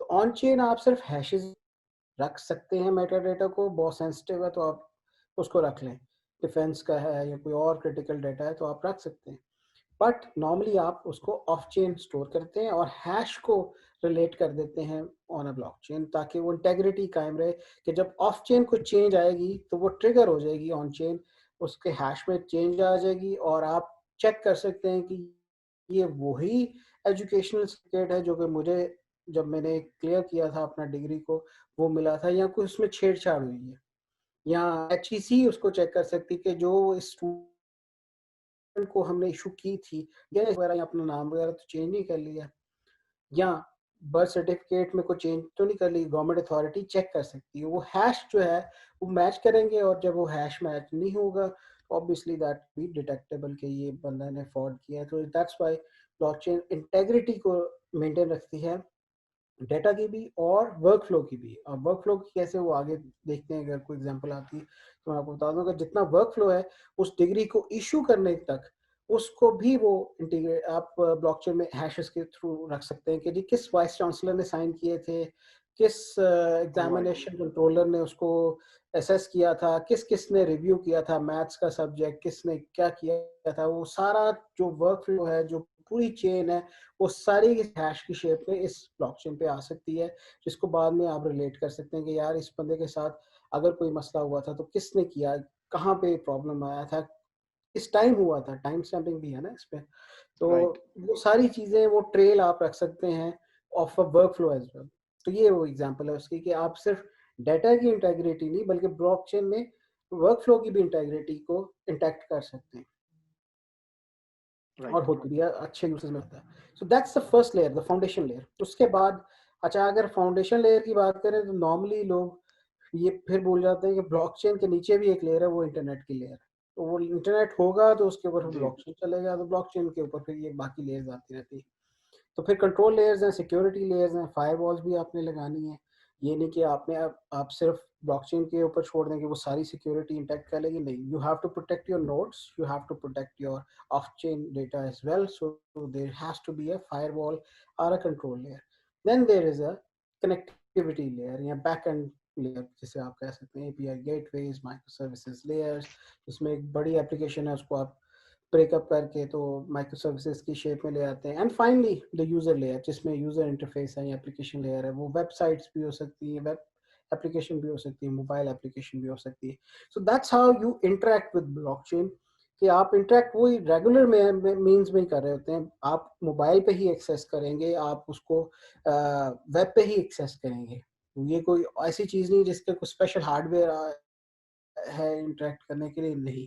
सो this is something I wanted to again explain कि बहुत सारी फॉग है इसके बारे में लोगों की। Hmm. People ask this question, ये ब्लॉकचेन की होती कैसे है, ये हम इसके साथ इंटरेक्शन कैसे करते हैं और इसकी टेक्नोलॉजी स्टैक क्या है। So that's Right. Why I included this slide to तो हाईलाइट दिस। सलमान साहब, अगर ब्लॉकचेन को एज ए सर्विस यूज करना, तो ये सारी लेयर्स उठा के हम एज ए सर्विस इसको मॉडल पे रख देंगे। सर्विस से अगर आपकी मुराद है कि एप्लीकेशन क्या होगी, जैसे अब सप्लाई चेन की एप्लीकेशन होगी तो वो कहाँ पे आएगी, वो यहाँ पे आएगी एप्लीकेशन लेयर पे। कि राइट। आपने इस सारे को यूज करके यहाँ पे एक डैप बना दी, decentralize application for supply chain. यहाँ पे आपने एक अकाउंट की एप्लीकेशन बना दी, यहाँ पे आपने एक वोटिंग की एप्लीकेशन बना दी। सो ये लेयर है वो जहाँ पे आप जो एप्लीकेशन है, ये उसके बैकएंड है, ये उसकी कंट्रोल लेयर है, और ये डाउन डेटा लेयर है, ये जो चाहे ऑन चेन हो चाहे ऑफ चेन हो। So that's how you like layer by layer normally you stack your blockchain interaction, right. ठीक। right? तो ये कुछ फाउंडेशन थी मैं जो चाह रहा था आपके साथ शेयर करूं। अब हम चलते हैं बेनिफिट्स की तरफ, ब्लॉक नंबर 2 में। तो उसमें सबसे पहले तो आपको ये पता होना चाहिए कि इसका प्राइमरी वैल्यू क्या है। The primary value is trust. अब हम पहली स्लाइड्स पे जाएं, शुरू वाली पे, तो हम क्यों किसी गवर्नमेंट को अलाउ करते हैं कि वो हमारा डेटा रखे अपने पास, या बैंक को अलाउ करते हैं कि वो ट्रांजेक्शन का डेटा अपने पास रखे, कॉज वी ट्रस्ट देम, और we have to trust them. अगर हम नहीं भी करते तो हमें somehow they are the trust keepers। एक जाएगा दूसरा उसकी जगह ले लेगा, दूसरा जाएगा चौथा ले लेगा। so there are again hundreds of sometimes systems to give the resilience to the system। Blockchain के बारे में ये भी बड़ा मशहूर है कि it will survive the third world war as well। तो ये राइट। क्योंकि जाहिर है थर्ड वर्ल्ड वॉर ये तो नहीं होगा पूरी दुनिया में ही हो जाएगा न्यूक्लियर, फिर कहीं ना कहीं तो कुछ चलेगा, तो वो कहीं ना कुछ एक नोड, एक लेजर जो है वो इंटैक्ट रह चुका होगा उस पर्टिकुलर जो भी वो रिकॉर्ड है किसी भी तरह का, गवर्नमेंट का है या कोई भी उसके अंदर ट्रांजेक्शन्स हैं। So it's a resilient system as compare to the others. Integrity पे अभी हम बात करके आए कि ट्रस्ट बेसिकली आपकी integrity on data, integrity on workflow, यही दो चीज़ें आपको चाहिए होती हैं। कि इफ़ यू आर 100% श्योर कि मेरे जो एग्ज़ाम हुए थे उसकी मार्किंग हुई थी, उसकी सर्टिफिकेट इशुएंस तक यू ट्रस्ट द अथॉरिटी के, और इसी तरह उनके लिए भी यही पूरा प्रोसेस जो है वो इंटेग्रिटी वाला है कि जी ये सर्टिफिकेट में कल कभी भी 20 साल बाद 40 साल बाद छेड़छाड़ नहीं होगी। So it's bringing integrated parties, multiple parties, every party involved. Traceability. You can track down anything happened on chain, anytime, anywhere. That's again the beauty of blockchain. So with the timestamping and other features, you can do that. So cryptography, consensus algorithm, ये सारी qualities हैं basically for the blockchain to gain core value, which is enabling the trust on the process and the data. अब Right. Driver क्या है blockchain का? वो है new economy है उसके, अगर आप देखें तो एक तो गिग इकोनॉमी बड़ी इवॉल्व कर रही है। आज से शायद 2000 remember for the very first presentation on such, I think October 2017, gig economy को किस मुझे बड़ा मुश्किल लग रहा था कि नई लोगों को समझ आ रही थी, अभी बड़ा आसान हो गया है। अब पाकिस्तान में बहुत सारे टेकीज हैं जो कि फाइवर को यूज करके अपनी जी। वो गिग्स लेते हैं, बेसिकली प्रोजेक्ट्स लेते हैं, प्रोजेक्ट्स हैं। और भी इसके और चीज़ें हैं जो हम गिग इकोनॉमी या शेयरिंग इकोनॉमी की, ये दोनों फिनोमेना मुझे एक्सप्लेन करने आज से 2.5-3 साल पहले बड़े मुश्किल। अब उबर या क्रीम भी यूज करते हैं, नेटफ्लिक्स सभी यूज करते हैं, एयरबीएनबी भी बड़ा कॉमनली यूज हो। सो ये दो मेजर एलिमेंट्स हैं, बल्कि अब एक तीसरा भी एलिमेंट आ गया, that is my element economy का। इन तीनों की वजह से आपको ट्रस्ट बहुत चाहिए, शेयरिंग इकोनॉमी में भी चाहिए, गिग इकोनॉमी में भी चाहिए, माइक्रो टास्किंग इकोनॉमी में चाहिए। So the whole package of the new economy requires a trust layer.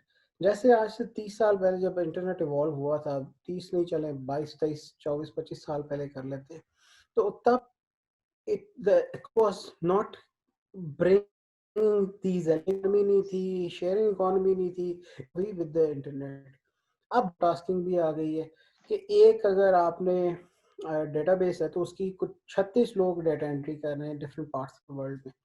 उसके पेरेंटली एप्लीकेशंस हैं, एमटर्क है, एपन है, इनमें जाके आप अपना ऑफर करेंगे, ये मेरा स्किल सेट है, उससे रेलेवेंट आपको कोई मार्केट टास्क मिल सकता है। मतलब एक कालीन जो है मिसाल है कि वो 36 लोग बना रहे हैं, तो इसी तरह एक काम पे दुनिया पूरी से डिफरेंट रिसोर्सेज उस पर इंगेज है, उनको पता नहीं वो कर क्या रहे हैं कलेक्टिवली, लेकिन वो कुछ ना कुछ इनपुट अपनी दे रहे हैं। सो ये सारी चीज़ों को ज़रूरत है एक ट्रस्ट लेयर की, एक जैसे इंटरनेट की ज़रूरत थी इन सारी चीज़ों को लाने के लिए, अब वो इंटरनेट को खुद को ज़रूरत है इसको एनेबल करने के लिए ट्रस्ट की लेयर को। Then we need a technology and that technology is basically a blockchain. मैं नहीं कह रहा कि अभी इन सब के अंदर ब्लॉकचेन आ गई है, जैसे नेटफ्लिक्स में या ऊबर में अभी तो नहीं आई, या एयरबीएनबी ऑफिस स्टैम्प्स में या फाइवर पे नहीं आई, लेकिन आप में से जो भी इनको एक्सपीरियंस कर रहे हैं 8 साल के बाद ये सभी बैक एंड पे ब्लॉकचेन इनके ऑपरेशन में की एलिमेंट होगा, and that will benefit the users, that will benefit the players involve, total ecosystem को उसका फायदा होगा। क्या होंगे वो आगे स्लाइड्स में मैं शेयर करूंगा। सो न्यू एज इकोनॉमी जो है, जो इवॉल्व हो रही है 15-20 साल से, उसकी ज़रूरत है अभी ये टेक्नोलॉजी, और इसने आगे मैस अडेप्शन में जाना ही जाना है। तो कितना सलमान जाए साहब, हम वो ये कह सकते हैं कि जो टिम बर्नर ली ने वर्ल्ड वाइड वेब इन्वेंट के बाद जो एक रेवोल्यूशन आई थी, तो ब्लॉकचेन एग्जैक्टली उसी लेवल के ऊपर जो है वो रेवोल्यूशन बर्पा करेगा, बल्कि उससे आगे की। बिल्कुल ऐसे ही उसी को एक स्टेप आगे लेके जाएगा। जैसे अब अगर हम उसके साथ, लोग अक्सर इसको कंपेयर भी करते हैं इसकी अडॉप्शन को इंटरनेट की अडॉप्शन के साथ, तो इंटरनेट की भी अडॉप्शन ऐसी होती शुरू में। हमने अगर आप 1995 से लेकर 2003 तक देखें तो आपको याद आएंगी दो options, जी। Email, little bit of e commerce, not at this scale जो आज हम एक्सपीरियंस करते हैं, या एक दो और चीजें, search engine, and that's all.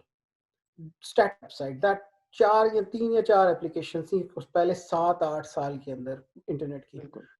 2003 के बाद फिर ये प्रॉपर हमने वाकई जैसे कहा जाता है कि दुनिया इंटरनेट पर रहा करेगी, we will live on internet, and that's what we are doing now. Now Uber यहाँ से इवॉल्व हुआ इंटरनेट पे, फेसबुक ने एक रेवोल्यूशन क्रिएट कर दी सोशल मीडिया की, now we are using YouTube and LinkedIn and all that stuff. So they all came after the जो primary या इनिशियल फेज था इंटरनेट को, उसके बाद। सो 2003 ऑनवर्ड ये सारी एवोल्यूशन आनी शुरू हुई। या राइट एप्लीकेशन ऑफ इंटरनेट जो थी वो 2003 के बाद काफी लोग वेब 2.0 का नाम भी देते हैं। तो वेब जी 1.0 में बहुत कम लिमिटेड एप्लीकेशन थी, वेब 2.0 से फिर काफी ज्यादा आनी शुरू हो गई। इसी तरह अब हम अभी इनिशियल फेज में हैं इसके ब्लॉकचेन के, तो अभी जो लिमिटेशंस हैं इसकी टेक्नोलॉजी की अपनी, और उसके अलावा यूज करने वालों की भी, वो कम है। अडॉप्शन में थोड़ा टाइम लगेगा, लेकिन अब वो टाइम आ गया जब इसका, या अगले स्लाइड्स में मैं शेयर करूंगा भी, कि अगर अब हम भी इसमें एंटर होंगे तो अमेजोन के बाद अब कोई अमेजोन बाद में नहीं बना पाया, इस तरह के कुछ एप्लीकेशंस बन जाएंगी ब्लॉकचेन पे, जो कि फिर बाद में कोई दूसरा बंदा सेकंड मूवर एडवांटेज उसमें नहीं होगा। फर्स्ट मूवर पायनियर एडवांटेज इसमें बनना पड़ेगा, पायनियर पायनियर ही बनना बनना पड़ेगा। पड़ेगा। अब टाइम है, ये साल 2 साल का टाइम है, उसके बाद वो ये ठीक गाड़ी छूट जाएगी, फिर वो राइट किसी अगली टेक्नोलॉजी का इंतजार करेंगे।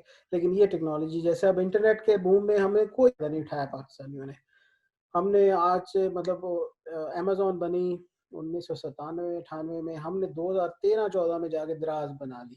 हम जी यही काम करेंगे फिर, कि एक अपने लेवल की, एक हम कभी भी अमेजोन लेवल की बात करेंगे, हम फिर वो दराज लेवल की बात कर लेंगे, ज्यादा ज्यादा ये काम कर लेंगे, विच इज और नॉट। मजे की बात भी बेच दी हमने। वो तो ऐसे ही होता है जी, एग्जिट्स तो लेने पड़ते हैं, वो उनकी अपनी राइट पॉलिसी थी जैसे भी है। बट अगेन मेरा पॉइंट ऑफ व्यू ये है, हमें कभी जो टेक्नोलॉजी है, ये किसी ने तंजानिया में बनाई है, या किसी ने ऑस्ट्रेलिया में एग्जैक्टली बनाई है, किसी ने वेनेजुएला ने बनाई है, ये सबको इक्वल प्ले ग्राउंड है। बिल्कुल हाँ, ठीक इसके उसको यूज करके कुछ डिसरप्टिव चीज बनानी है। जैसे क्रीम में एक पाकिस्तानी फाउंडर भी हैं, ठीक है, तो बेशक वो भी सेकंड मेजर एप्लीकेशन थी, पहली तो ऊबर थी, लेकिन स्टिल मैं एक मिसाल दे रहा हूँ कि ये इसमें जो टेक्नोलॉजी है, इसमें कोई पाकिस्तानी या कोई भी अफ्रीकन या कोई भी जो अमेरिकन का कॉन्सेप्ट नहीं है। इसमें आपका स्किल है, प्लेग्राउंड बहुत बड़ा है, आपकी आगे दौड़ आपकी है, या आपके अपना स्किल सेट है, आप उसके साथ यूज क्या करते हैं। लेकिन टाइम होता है हर टेक्नोलॉजी को यूज करने का या उसमें एंड होने का। जैसे एक नई कोई सोसाइटी बनती है, आप उसके में प्लॉट ले लेते हैं, तो वो, मुझे अब एग्जैक्ट प्राइसेस का तो नहीं पता, चले 2 लाख रुपए मिल रहा है तो वो 20 तक चले जाती है। एक बंदा एंटर ही जब 18 लाख पे होगा तो वो कर लेगा, या बाज़ औक़ात वो 20 लाख पे ही एंटर होता है। पाकिस्तानियों का अक्सर में यही होता है फेस, कि जब वो पीक पे आ है। जाता है उसका सैचुरेशन आ टाइम, जाती है। तब हम सैचुरेशन उसमें एंटर होना शुरू हो जाते हैं, एप्स बनानी शुरू कर देते हैं, या वेबसाइट्स बनानी शुरू कर देते हैं, या डेटाबेसेस का कोई कोई बूम आ गया, हम तब उसमें एंटर होते हैं जब वो चिड़ियाँ चुग गई खेत, वो दुनिया सारी मजे लूट लेती है, स्किमिंग हो चुकी होती है, और फिर हम आते हैं और don't get results out of that. So इसको थोड़ा सा अभी हम कर सकते हैं, रिवर्स कर सकते हैं। सो ब्लॉकचेन में थोड़ी सी देर जरूर हो गई, लेकिन स्टिल अभी अगर वही मैं प्राइसिंग रियल एस्टेट वाली बात करूं, तो अभी 2 लाख से उठ के कहीं 7-8 लाख की बात गई है, अभी काफी वैल्यू बाकी है, और अभी हम काफी उसको कैश इन कर सकते हैं। Now is the time. 1-2 साल बाद फॉरगेट इट, फिर ये अगली कोई बात करें हम पाकिस्तानी, ये तो निकल चुकी होगी उस वक्त तक। तो anyways, these are the triggers जिसकी वजह से ब्लॉकचेन ही आनी आ रही है, आ चुकी है बहुत सारी दुनिया में, आगे और ज़्यादा मैस अडॉप्शन होगी। क्योंकि अगर आप इन चीज़ों को एक्सपीरियंस कर रहे हैं अपनी लाइफ में, तो दैट मीन्स कि ब्लॉकचेन है वो भी आप एक्सपीरियंस करेंगे जल्दी अपनी लाइफ में। ये कुछ नंबर्स हैं, जैसे अभी आपने कहा कि जी क्या हो रहा है इस स्पेस में, और क्या होने वाला है थोड़े अरसे के अंदर। तो 2018 का 30 तक का नंबर है, कि जो कि अभी हम 2020 में हैं, तो पिछले साल से इस साल 128% इसकी ग्रोथ है, और ईयर टू ईयर ही है। और आप अगर देखें तो 3.1 ट्रिलियन की मार्केट साइज होगा ब्लॉकचेन इंडस्ट्री का, या ब्लॉकचेन टेक्नोलॉजी की कंट्रीब्यूशन का टू द वर्ल्ड इकोनॉमी। आपने इस 3.1 ट्रिलियन में कितना शेयर लेना है? वन में लेना ही नहीं है, कैसे देना ही है, क्योंकि जाहिर है जिन्होंने ये लेना है आपने उसमें कंट्रीब्यूशन देना है अपना। अब फेसबुक आप यूज करें तो आप अपना डेटा उनको दे रहे हैं, और वो डेटा आपका यूज करके जो पैसे कमा रहे हैं, वर्ल्ड्स नंबर 3 बन रहे हैं, वर्ल्ड्स नंबर 1 बन रहे हैं गूगल वाले। क्योंकि गूगल के लैरी और पेज की आप कंबाइन करें तो they as combine their worth is more than 180। और जो वर्ल्ड्स रिचेस्ट राइट है इस वक्त बेजोस अमेजोन वाले, उनकी 127 बिलियन है. So he is, they both founders combine their worth, so 6 or 7 पे I think इस वक्त, तो they are easily number one. So anyways 1 3 4 पे वो जा रहे हैं, हम क्योंकि हम पीछे रह जाते हैं. सो अभी ये टाइम है कि ये 3.1 ट्रिलियन डॉलर्स की मार्केट होगी आज से 7 8 साल 9 साल बाद. कोई ज़्यादा अच्छा नहीं होता और गुजरते हुए पता भी नहीं लगता. So now is the time to get enter and get a piece of it, if not trillion या बिलियन या मिलियन, कुछ पीस तो हम उसका ले सकते हैं. Right. जो इस साल स्पेंडिंग हुई है, these are not my facts and figures, these are figures and facts of Gartner, PwC, Deloitte and all that. So 4.3 billion dollar की इन्वेस्टमेंट स्पेंडिंग हुई है इस साल ग्लोबल ब्लॉकचेन के अंदर. And we are not talking about crypto currencies, we are talking about price blockchain, जो कि governments ने इन्वेस्ट किए हैं पैसे ब्लॉकचेन के सॉल्यूशंस पे, गवर्नेंस के लिए सप्लाई चेन कंपनीज ने यूज किए हैं. फिर पेपॉल के, अगर हम आगे विजुलाइज करेंगे क्या इसकी चीजें होने वाली हैं, पेपॉल ने रिसेंटली करेंसीज को अडॉप्ट कर लिया है. ये साइज है उसके मार्केट का, अगेन 3.46 बिलियन है, 346 billion. Active Facebook users 2.57 billion है, 2.5 अरब लोग से भी ज्यादा. अगर फेसबुक अपनी करेंसी जो कि लेके आ रहा है, which is coming as a Libra in January most likely, और शायद उसके भी थोड़ा डिले हो 2021 में, एनी हाउ वो आनी है. तो you can imagine the size of the market they are going to create. उसके अर्थ हैं जो कि बहुत ज़्यादा इसमें एंटिसिपेट हम कर रहे हैं, जिसमें बहुत ज़्यादा बेनिफिट होगा, that is public administration, which is basically the government side, education sector and health care sector. 10% GDP चला जाएगा 2027 on blockchain. 10% GDP of not Pakistan, the global GDP की बात हो रही है. जो Huge. बूस्ट मिलेगा ग्लोबल GDP को with the advent of blockchain, जिसमें फ्रॉड की मिनिमाइजेशन है, जिसमें एफिशिएंसी की इम्प्रूवमेंट है, जिसमें सिक्योरिटी की, वो होगा 1.76 ट्रिलियन डॉलर्स का. तो ये बेनिफिट है इसका ब्लॉक का आने वाले टाइम में. 3.5 बिलियन यूजर्स हैं इस वक्त, और वो जैसे मैंने कहा फाउंडेशन लेयर ही ब्लॉक इंटरनेट है, और इंटरनेट को ही बेसिकली सिक्योरिटी लेयर देने के लिए ब्लॉकचेन को इवॉल्व किया जा रहा है. Right. तो डिजिटल पेमेंट्स हो रही हैं, चाहे वो क्रिप्टो में हो चाहे नॉन क्रिप्टो में हो तो रही हैं. तो उनको इंटैक्ट करने के लिए आपका ब्लॉकचेन की जरूरत पड़ सकती है. पर यूज किया भी जा रहा है, रेमिटेंसेस के लिए भी यूज किया जा रहा है. अब पाकिस्तान में हर साल कोई 21-22 बिलियन डॉलर्स की रेमिटेंसेस आती हैं, जिसमें आप 4 या 5% दे देते हैं वेस्टर्न को या स्विफ्ट को या इस तरह की जो एंटिटीज हैं, फॉरेन एंटिटीज हैं. अगर आपका स्टेट बैंक यूज करना शुरू कर दे ब्लॉकचेन, जो करेगा, अगर आज नहीं करा 2 साल बाद कर लेगा, 3 साल बाद कर लेगा. I think it's यहाँ inevitable. जितना मर्जी resist कर लें, ये तो आना ही आना है. ये तो आना ही है, होना ही है.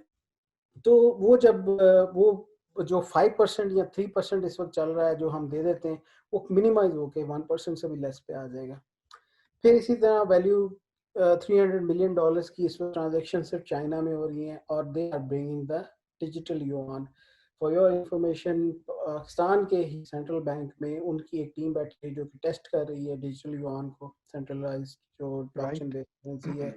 अब जाहिर है उन्होंने सिर्फ अपने मुल्क में नहीं वो चलानी, वो दूसरे मुल्कों friendly country with team is basically testing कि डिजिटल युआन जो है वो पाकिस्तान की एनवायरनमेंट में या कुछ और उनके फ्रेंडली कंट्रीज होगी, तो वो यहाँ उनकी जो इंटरचेंज होगी, एक्सचेंज होगी उसकी from the own country to other countries, वो कैसी होगी. So that in the testing phase, so it's वो तो नॉट द पाकिस्तान में टेस्टिंग. भी अभी CPEC इतना उन्होंने इन्वेस्ट कर दिया, तो डेफिनेटली वो इस चीज को भी प्रमोट करेंगे. Definitely. देखिए एक मैं और चीज़ बता देता हूँ, again it's not like from crypto currencies या डिजिटल करेंसीज. बेसिकली हो क्या रहा है, जैसे आपने कभी सिक्के सुने थे या हम फिल्मों में या फिल्मों में जी. देखे हैं, हमने कभी यूज नहीं.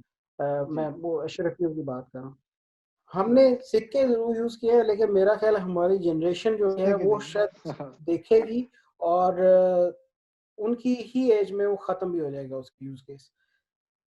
अगर मेरे बच्चों की या हमारे बच्चों की एज में नोट खत्म नहीं होंगे, तो उनके अगले कंफर्म वो म्यूजियम्स में ही होंगे. ये जो पेपर नोट्स आजकल हम यूज करते हैं, Right. जो कि डे बाय डे आप खुद देखते हैं वो कम होते जा रहा है, उसका यूज आप प्लास्टिक मनी में जा रहे हैं, डिजिटल मनी में जा रहे हैं. So paper money, as we know them, will be in museums in maximum 2 generations from now, 20, 30 years from now. There is no way paper money float in the world. कहीं भी. It will be replaced by digital means. वो crypto हो या non crypto, ये एक अलग, it's going that way. So इसको पूरी layer को integrate security तो देनी है. So blockchain is enabler for that. And there is a, ये कहाँ से ये 1.76 ट्रिलियन की वैल्यू आएगी? इन्हीं चीज आएगी. कहाँ से ये So 4.3 बिलियन इन्वेस्टमेंट हुई है? इसी से. जी प्लीज. इसका मतलब है ब्लॉकचेन सिर्फ खुद नहीं इवॉल्व करी बल्कि और भी टेक्नोलॉजीज और इकोनॉमी को बूस्ट दे रही है एक्चुअली देखिए ये इससे नए बिजनेस मॉडल्स, राइट जब 1995-98 के दौर में इंटरनेट आया था तो उस वक्त फेसबुक किसी ने विजुअलाइज नहीं की थी. इवन जब फेसबुक बन भी गया था तो जो आज उसकी फॉर्म है वो उस वक्त इवन जकरबर्ग ने भी नहीं विजुअलाइज की थी. जो उसे इवन अब वो अपनी करेंसी लेके आ रहा है. तो पहले हम देखते थे सिर्फ होती थी नेशनल करेंसीज, ठीक है. फिर अब कुछ अरसे से पीयर टू पीयर करेंसीज देख रहे हैं जिनको हम क्रिप्टो करेंसी कहते हैं. अब आ गई ये टर्म जो कि आने वाले with the Facebook, that will be Libra, और वो कॉर्पोरेट करेंसी होगी. अमेजोन वाले आपसे कहेंगे या दराज वाले कहेंगे जी आप हमारी करेंसी में बाय करें तो we will give you 10% discount. अब अगर अभी हम उसकी डिटेल में नहीं जाते but that is happening. So जैसे जैसे ब्लॉकचेन इवॉल्व करता जाएगा, जैसे इंटरनेट इवॉल्व करा और नए नए बिजनेस मॉडल्स आ गए, इसी तरह ब्लॉकचेन भी अभी अर्ली डेज हैं. आने वाले टाइम में इस पे बहुत से नए बिजनेस मॉडल्स आएंगे. कौन वो बिजनेस मॉडल्स को एंजॉय करेगा? जो जिसको इसका पता होगा. जिसको इसका पता नहीं होगा वो फिर बिजनेस मॉडल एंजॉय नहीं करेगा, वो उसका यूजर बनेगा, वो कंट्रीब्यूट करेगा उन बिजनेस मॉडल को रिच होने में, उनको. तो आप कंट्रीब्यूटर हो जाएंगे, आप बैंक के. तो that is my whole point कि अगर आज आप इस फील्ड में एंटर नहीं होते, you will miss out future business models, future business opportunities, career opportunities, and so on and so forth. So we'll resume from the point. अभी हमने numbers के साथ भी देख लिया blockchain में कि what's happening, what is going to happen in coming time, and where we have the opportunity.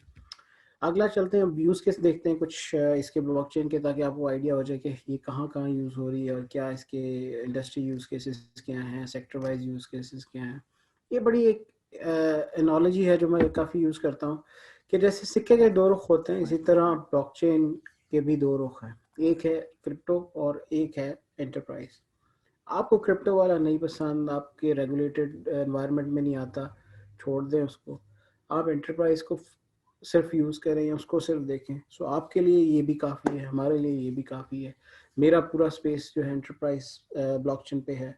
मेरा पूरा नाम जितना काम है वो इस साइड पे है. क्रिप्टो मैं जानता अच्छी तरह हूँ लेकिन नहीं करता क्योंकि मेरा वो उसमें स्पेस में डोमेन में इतना वो नहीं, मुझे मज़ा नहीं आता, या मुझे रेगुलेटरी इन्वायरमेंट्स में थोड़ी सी लिमिटेशन है उसके अंदर. सो आप भी सिर्फ ये देखें कहाँ पे यूटिलिटी है. आप पूरे सिक्के को ना ज़ाया करें, उसके कम से कम आधे साइड को यूज़ करें और वो भी काफ़ी होगा आपके लिए. कहाँ कहाँ पे एप्लीकेशंस हैं, एंटरप्राइज एप्लीकेशंस कहाँ कहाँ पे हैं? फाइनेंस सेक्टर में है, गवर्नमेंट में है, हेल्थ केयर में, एंटरटेनमेंट में है, एजुकेशन में है, मोबिलिटी में है, फिर एग्रीकल्चर में है,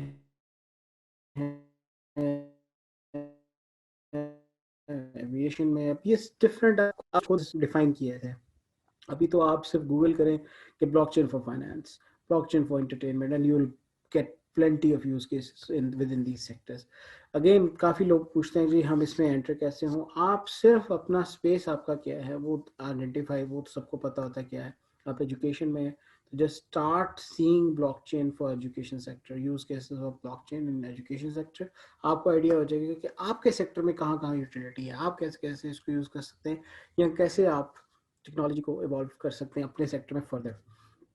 अगर आप मोबिलिटी में हैं, आप की कोई ट्रांसपोर्टेशन कंपनी है, सप्लाई चेन से रेलेवेंट कुछ है, कोई लॉजिस्टिक्स की कंपनी है, तो आप मोबिलिटी लिखें और उसके यूज़ केसेस देखें ब्लॉकचेन के.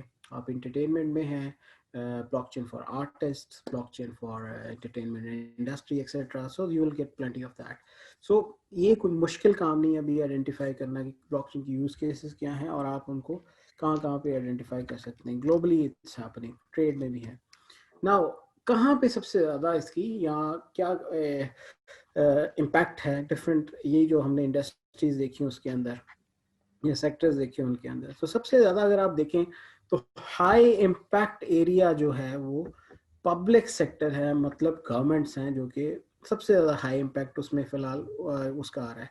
सबसे ज़्यादा अच्छी फिजिबिलिटी के सेक्टर में, फाइनेंस सेक्टर में, ठीक है, और सबसे ज़्यादा हाई इम्पैक्ट कहाँ पे, पब्लिक सेक्टर में। सो यही दो सेक्टर्स हैं जो कि इस वक्त काफ़ी कॉमनली इसको यूज़ कर रहे हैं। बट हेल्थ केयर बड़ा तेज़ी से इसको यूज़ कर रहा है पिछले कुछ अरसे में, और स्पेशली इस साल तो सभी हेल्थ केयर में आ गए हैं, टेक वाले भी आ गए, नॉन टेक वाले भी आ गए। तो हेल्थ केयर पे काफ़ी ज़्यादा इसकी यूटिलिटी अब और इम्पैक्ट काफ़ी आ रहा है। सिमिलरली जो आपका टेक्नोलॉजी है वो तो फिर है ही है, वो भी है हाई इम्पैक्ट एरिया है। तो टेक्नोलॉजी में कहाँ पे यूज़ केस है, एआई के साथ, आईओटी के साथ, बिग Right. डेटा के साथ। सो you should not be using blockchain as an isolated technology. You can combine it with other technology जो कि उस टेक्नोलॉजी को मैग्नीफाई कर देगी, उसके बेनिफिट्स को मैग्नीफाई कर देगी। सो it's a magnifier, it's like enabler. So Right. This is a sector wise जो उसका इम्पैक्ट है डिफरेंट सेक्टर में वो कहाँ पे, तो हम आइडेंटिफाई कर सकते हैं where we can see the value of blockchain in coming times. तो पब्लिक सेक्टर पे है, और यही दो सेक्टर, पब्लिक सेक्टर और फाइनेंस सेक्टर, कुछ मैं यूज केसेस आपके साथ अगली स्लाइड्स में शेयर करूंगा। सो ब्लॉकचेन फॉर फाइनेंशियल सेक्टर एक लव हेट स्टोरी है।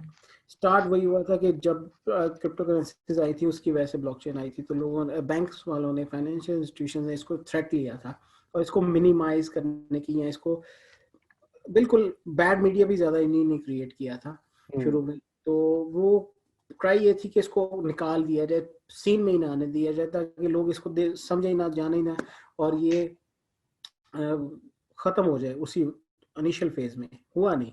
लेकिन इंस्टीट्यूशंस का बारे में कहा जाता है कि जब ब्लॉकचेन आएगी तो वो इंस्टीट्यूशंस को, बैंक्स को बना देगी डायनासोर्स। अब डायनासोर वही मतलब यही था कि वो खत्म हो जाएंगे, जैसे अब हम ऐसा ऐसा पेपर करेंसी खत्म करते जा रहे हैं। तो वो ये एक अजम्पशन थी कि क्रिप्टो करेंसीज जब नई नई आई थी, या ब्लॉकचेन जब नया नया आया था, तो ये डिसइंटरमीडिएशन क्रिएट करेगा। तो अब बैंक्स क्या है, इंटरमीडियरी हैं between us and other users of financial system. तो ब्लॉकचेन की वजह से वो शुरू में assumption ये थी कि blockchain as a trust technology आ जाएगा, बैंक्स को रिप्लेस कर देगा, और बैंक्स विल बिकम डायनासोर्स। ऐसा नहीं हुआ और ना ही होना है। So this is the case at the moment we are seeing. In fact जो सबसे बड़ा अडॉप्टर है वो, जैसे मैंने अभी अपनी पिछली स्लाइड में बताया, और भी बहुत सारे स्टैटिस्टिक्स हैं कि जो फाइनेंशियल इंडस्ट्री है are the biggest users of blockchain till date. So by 2018 15% of the banks were using it as a trailblazers, वो नए काम टेक्नोलॉजी को अडॉप्ट कर चुके थे। बाय 2020 ऑलमोस्ट 51% और भी आ गए हैं जो मैस अडॉप्शन में आ गई है। बाकी जो रह गए हैं 34%, वो भी आने वाले टाइम में आ जाएंगे। सो जितने भी कमर्शियल बैंक्स हैं या फाइनेंशियल इंस्टीट्यूशंस हैं, उसमें मेजॉरिटी तो आ गई, अब 66% तो आ गए, 34% रह गए। वो भी 1-2 साल में, 4-5 साल में सभी के सभी यूज करेंगे इसको, ब्लॉकचेन को। सो ये एक बड़ी वो love hate kind of story है between financial institution and blockchain के। सबसे पहले इन्होंने ही उसको खत्म करने की कोशिश की, और इसी उसके बाद सबसे ज्यादा अब इसको यूजर्स भी ब्लॉकचेन के फाइनेंशियल इंस्टीट्यूशंस हैं। ये कुछ उसके यूज केसेस हैं जो कि कॉमनली यूज करते हैं for last 5-6 years. Pre IPO trading में यूज हो रहे हैं, गवर्नेंस सॉल्यूशंस में यूज होता है इसका, फिर ऑथेंटिकेशन आईडी मैनेजमेंट में है जिसमें केवाईसी, एएमएल है, एंटी मनी लॉन्ड्रिंग को, मनी लॉन्ड्रिंग के लिए बड़ी मशहूर हुई थी क्रिप्टो करेंसीज में ब्लॉकचेन एंड अर्ली पार्ट 2012-13 में। इस वक्त सबसे ज़्यादा बड़ा मेजर जो रेगुलेटरी अथॉरिटीज ले रही हैं, बैंक्स ले रही हैं, वर्ल्ड बैंक ले रहा है, वो ब्लॉकचेन को यूज कर रहे हैं एंटी मनी लॉन्ड्रिंग के लिए। So again you can see the Right. Reverse use case of that. So ये काफी सारे इसके यूज केस हैं, again you can Google them very easily and you'll find a lot of trailblazer examples plus the use cases. Blockchain for the public sector जिसमें सबसे ज़्यादा high impact है इस वक्त, वो उसकी रीज़न है जो कि मैं बताना जरूरी समझूंगा कि क्यों ब्लॉकचेन का पब्लिक सेक्टर में हाई इम्पैक्ट है। वजह ये कि blockchain is a network solution, it's a team game. ये इंडिविजुअल एक कंपनी के लिए ये सोल्यूशन इतना आइडियल नहीं है जितना कि मल्टीपल कंपनीज के लिए या मल्टीपल गवर्नमेंट अथॉरिटीज के लिए. So it's a connector, basically middle ware है. तो वो कब कंपैटिटर्स या मल्टीपल एजेंसीज एक सिस्टम को यूज कर सकते हैं, जब इन्फोर्सेबिलिटी पावर हो किसी के पास. हम इसको नेटवर्क चैलेंज कहते हैं. ब्लॉकचेन के बहुत चैलेंजेस भी हैं जो कि खैर आज मैं कवर नहीं कर पाऊंगा. बहरहाल anyways there are many challenges. One of the major challenges network effect. कि नेटवर्क को लाना एक सिस्टम पे बहुत मुश्किल है. इकोसिस्टम को लाना, लॉ एनफोर्समेंट एजेंसीज को एक कॉमन प्लेटफॉर्म पे लाना मुश्किल काम है. इतना आसान नहीं. चेंज मैनेजमेंट का कॉन्सेप्ट है. सो वो लेकिन गवर्नमेंट्स फिर भी आसानी से कर सकती हैं, लेकिन पेप्सी और कोक को एक नेटवर्क पे लाना काफी मुश्किल है. डिफरेंट लॉजिस्टिक्स की कंपनीज को, प्राइवेट कंपनीज की हम बात करते हैं, गवर्नमेंट में तो फिर भी वो यही मैं कह रहा हूँ. बट डिफरेंस इज कि प्राइवेट कंपनीज का आपस में कंसोर्शियम बनाना एक नेटवर्क को यूज करने के लिए बड़ा मुश्किल है. लेकिन गवर्नमेंट अगर ऊपर से, स्टेट बैंक कह देता है सारे बैंक्स को कि जी कल से आपने सारी केवाईसी जो नो योर क्लाइंट वाला फॉर्म है वो ब्लॉकचेन पे फिल कराना है. So that is where the application of blockchain will take a mass adoption. के enforceability आ गई from state bank for all the banks. Now every bank in the country has to comply that. So वो जो power है, enforceability power है, वो blockchain की blockchain को enforce करने की वो गवर्नमेंट के पास है. इस वक्त प्राइवेट एंटिटीज या अथॉरिटीज एक दूसरे को इतना इन्फोर्स कर नहीं सकती. आहिस्ता आहिस्ता वो जब मोटिवेट होती हैं इसके बेनिफिट्स को देख के तो फिर हो रही हैं, लेकिन उसमें टाइम लगेगा. लेकिन गवर्नमेंट्स को इसको यूज करने में जल्दी वो यूज कर लेती हैं, क्योंकि again they have the enforceability power. Again multiple benefits, taxation में, लीगल में, legislation, record keeping, bill issuance में, उसकी पेमेंट कलेक्शन में, वेलफेयर डिस्ट्रीब्यूशन या रिलीफ. ये एक एक जो ये सेगमेंट है, इस पे पूरा पूरा आप लेक्चर कर सकते हैं. पूरे इसके वो लाइक एक एक चीज को बहुत डीपली आप देख सकते हैं कि क्या यूज केसेस हैं, कैसे हैं, पाकिस्तान के सर्कमस्टेंसेस में हम कैसे यूज कर सकते हैं. अच्छा सलमान साहब, इसमें ये जो आप यूज केसेस की बात कर रहे हैं, तो मैं ऑडियंस के इंटरेस्ट के लिए पूछना चाह रहा हूँ कि ये यूज केस बने बनाए तो मिल जाते हैं, हम उन्हीं को यूज करके मॉडिफाई कर सकते हैं अपने पर्सपेक्टिव के तहत, या फिर कुछ नए यूज केसेस हम डेवलप कर सकते हैं? अच्छा, बहुत अच्छा क्वेश्चन. लेकिन यूज केस तो खैर आप कर सकते हैं. फॉर एग्जांपल अगर आप हेल्थ केयर के रिकॉर्ड्स को करना चाहते हैं ब्लॉकचेन पे पाकिस्तान के, तो ये यूज केस तो सबके लिए नोन है. लेकिन अगर आप कहें इसका कोड मिल जाएगा आपको, जैसे काफी चीजों का ओपन सोर्स कोड मिल जाता है, लेकिन अभी मुश्किल है, अभी अर्ली डेज है. इसीलिए अभी इसकी डिमांड ज्यादा है डेवलपर्स की, इंजीनियर्स की, आर्किटेक्ट्स की, कंपनीज की जो कि ब्लॉकचेन पे काम करते हैं. तो नाउ इज द टाइम कि आप पाइनियर्स में आए, और इसकी डिमांड है और सप्लाई नहीं है इतनी. ग्रेजुअली वही होगा. हमने जब मास्टर्स वगैरह किए थे तो हम सुनते थे जी $10,000 की वेबसाइट बना दी किसी ने, या $15,000 की बना दी. आज जो मास्टर्स वाले स्टूडेंट हैं वो फ्री में बना के दे देते हैं. और ये टाइम होता है ना, हर चीज का, हर टेक्नोलॉजी का एक अरूज होता है, और वो अरूज इस वक्त ब्लॉकचेन का है. आने वाले तो टाइम लेट्स से कि अगर मैं एक सेटअप बनाना चाहूँ ब्लॉकचेन का, तो मैं बने बनाए यूज केसेस पे काम करके तो उसको आगे जो है वो मॉडिफाई इंडिजिनस नीड के मुताबिक कर सकता हूँ. आपकी बिल्कुल अगेन बहुत अच्छा क्वेश्चन है कि अभी आप किस पे काम करें. अभी आप वही काम करें जो कि जिसकी इस वक्त बहुत गैप है. गवर्नमेंट्स को इस वक्त अपना पूरा रिकॉर्ड ब्लॉकचेन पे ले जाना है, बैंक्स को यूज करना है, ट्रेड में करना है, सप्लाई चेन में करना है. प्लेंटी ऑफ यूज केसेस जिसमें आप अभी पकड़ें और कर लें.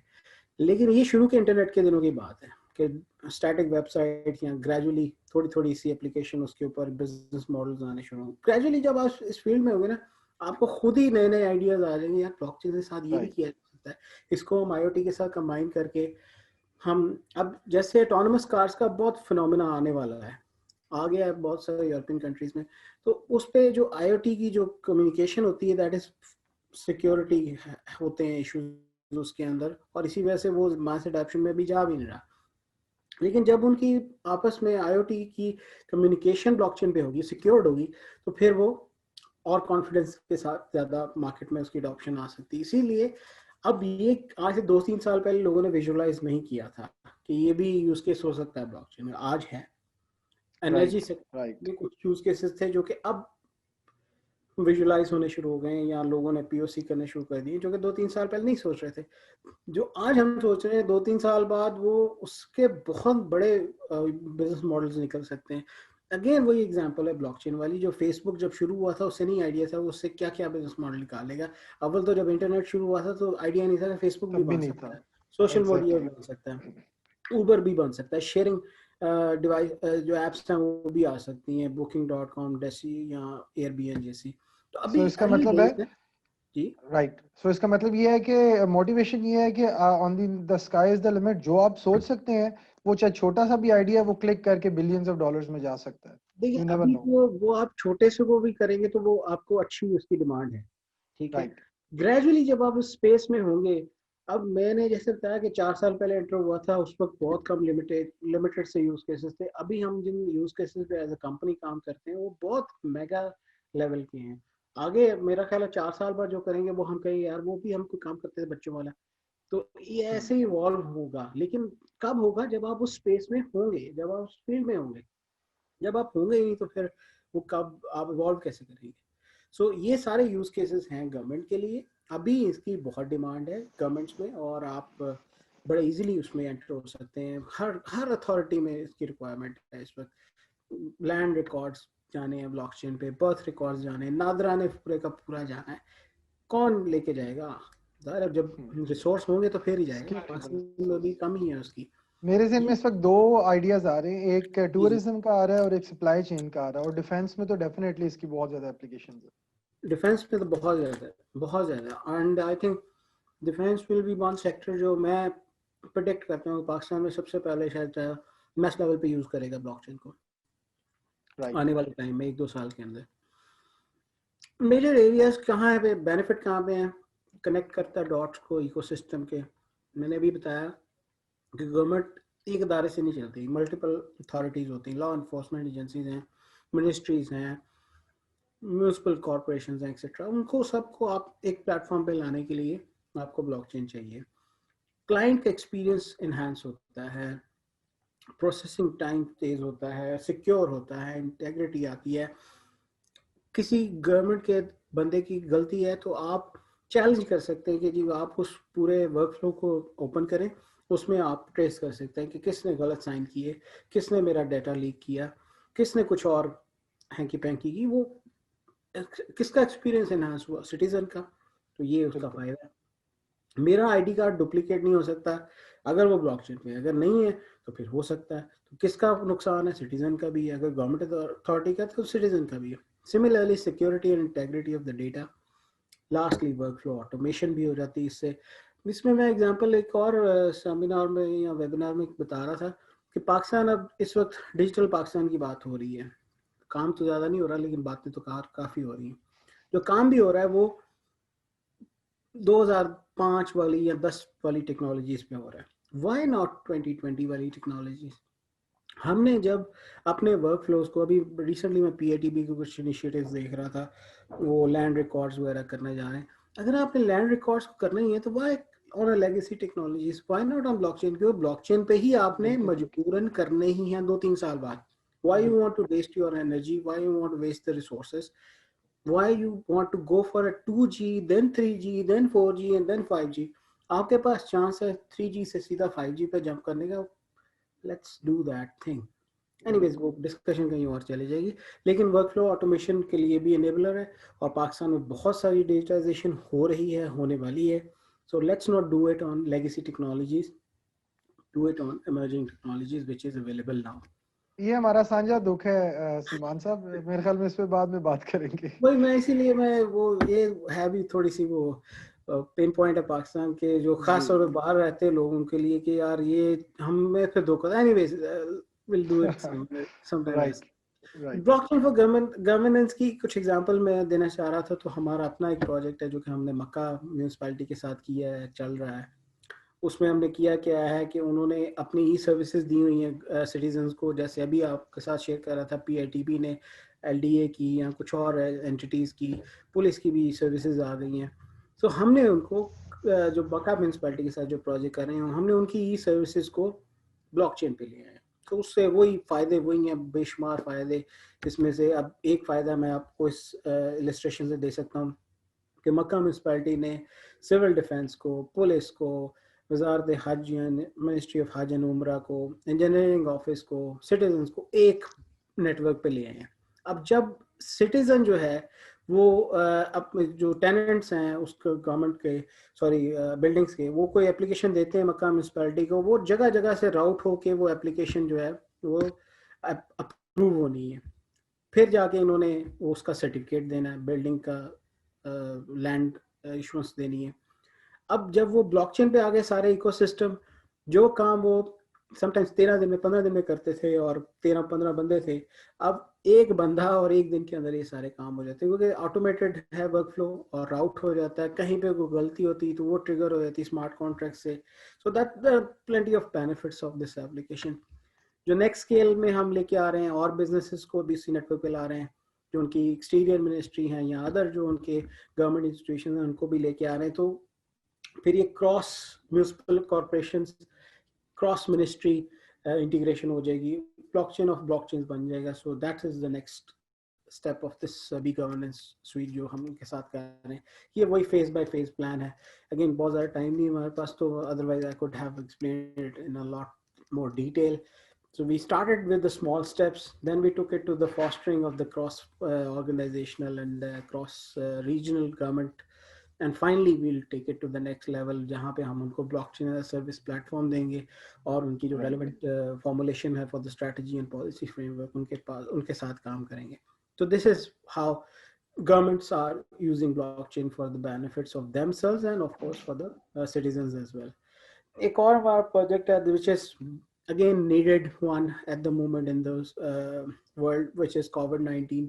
अब मैं एक एग्जांपल देना चाह रहा था ब्लॉकचेन फॉर गुड की। मैंने आपको example they the blockchain for finance की, ब्लॉकचेन फॉर गवर्नमेंट्स की।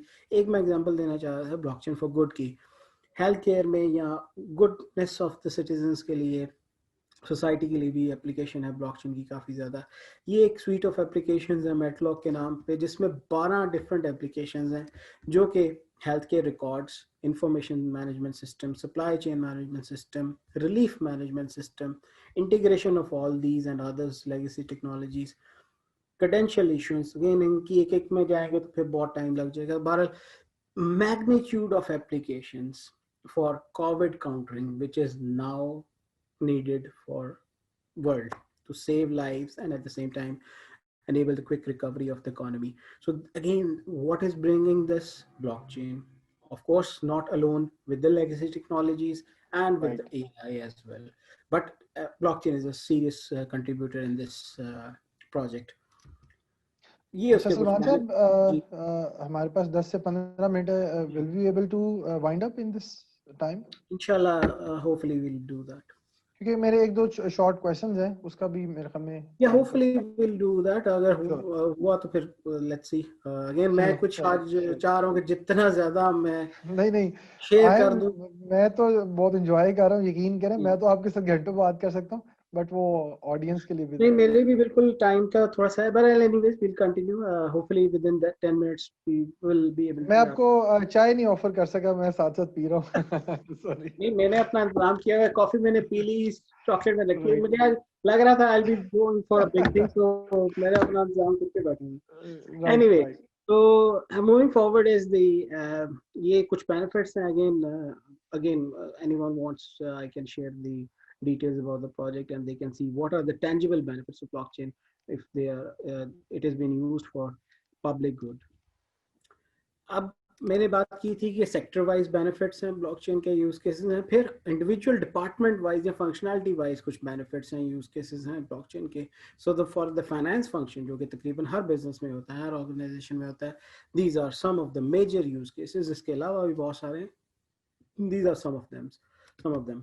फिर सप्लाई चेन का भी डिपार्टमेंट अक्सर कंपनीज में होता है या एक फंक्शन होता है बिजनेसेस में, गवर्नमेंट्स में. So again, you can see 13 ways you can use blockchain, and this is now we are visualizing. Maybe 2 years from now, we'll visualize 130 different ways to improve our supply chains.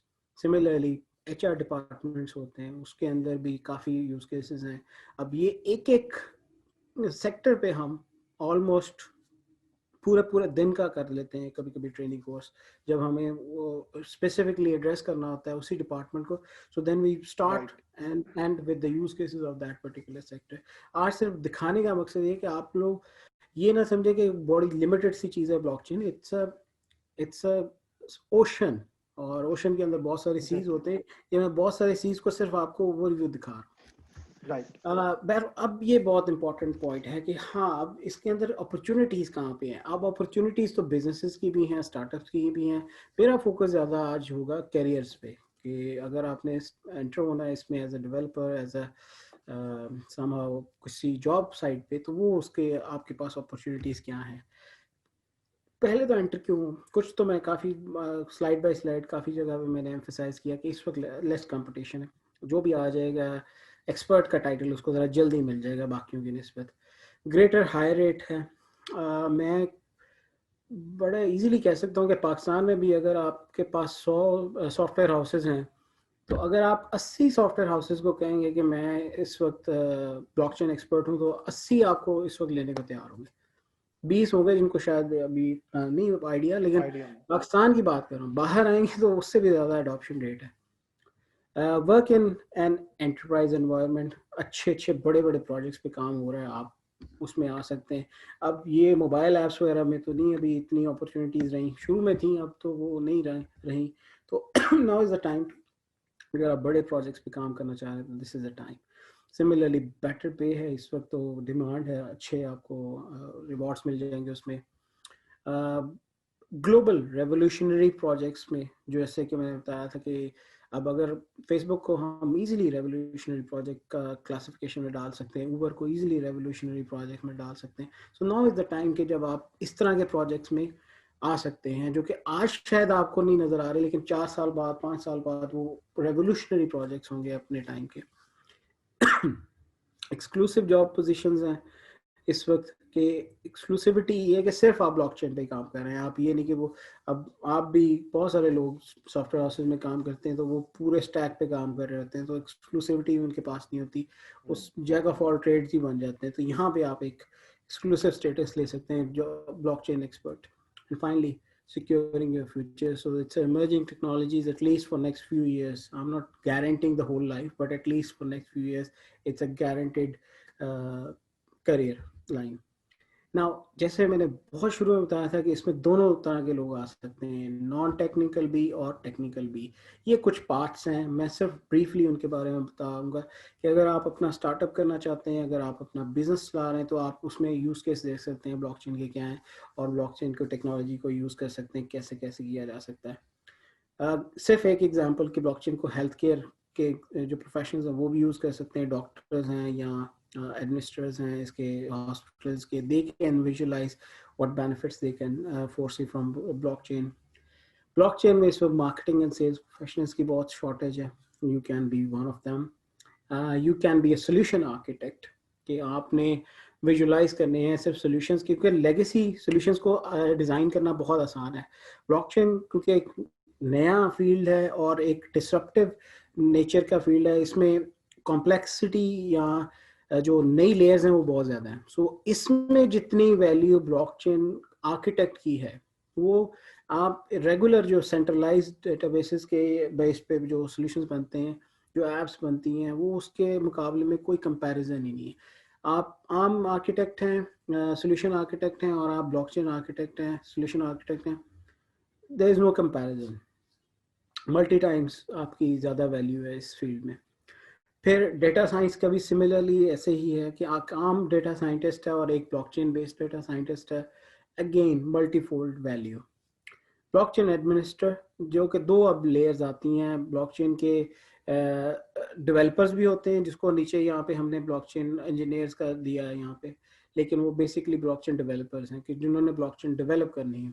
वो बहुत बड़ा, वैसे तोप नहीं आप चलाते दुनिया में, अब वो लोग काफ़ी आ गए हैं, लेकिन फिर भी एंट्री पॉइंट वही है कि आपने अपनी ब्लॉकचेन बनानी है तो आपको पता होना चाहिए. लेकिन अब गेम आ गई है, मिनिमम आप ब्लॉकचेन एडमिनिस्टर बने, कि उसमें गवर्नेंस प्रोटोकॉल्स कैसे सेट करने हैं, ब्लॉकचेन का नेटवर्क कैसे एडमिनिस्टर करना है, वो स्किल सेट आपको चाहिए. इट्स लाइक अब इसकी सर्टिफिकेशंस भी आ गई हैं ऑन रिकग्नाइज लेवल। आज से कुछ साल, 2 साल, 3 साल पहले तो बस यही था, किसी इंस्टीट्यूशन ने नाम सुना ब्लॉकचेन का, उसने डिग्री ऑफर कर दी, उसने सर्टिफिकेट ऑफर कर दिया, और और खुद थ्योरी उनको पढ़ा नहीं दी, और पता। थ्योरी पढ़ा बिल्कुल, दी बस बस।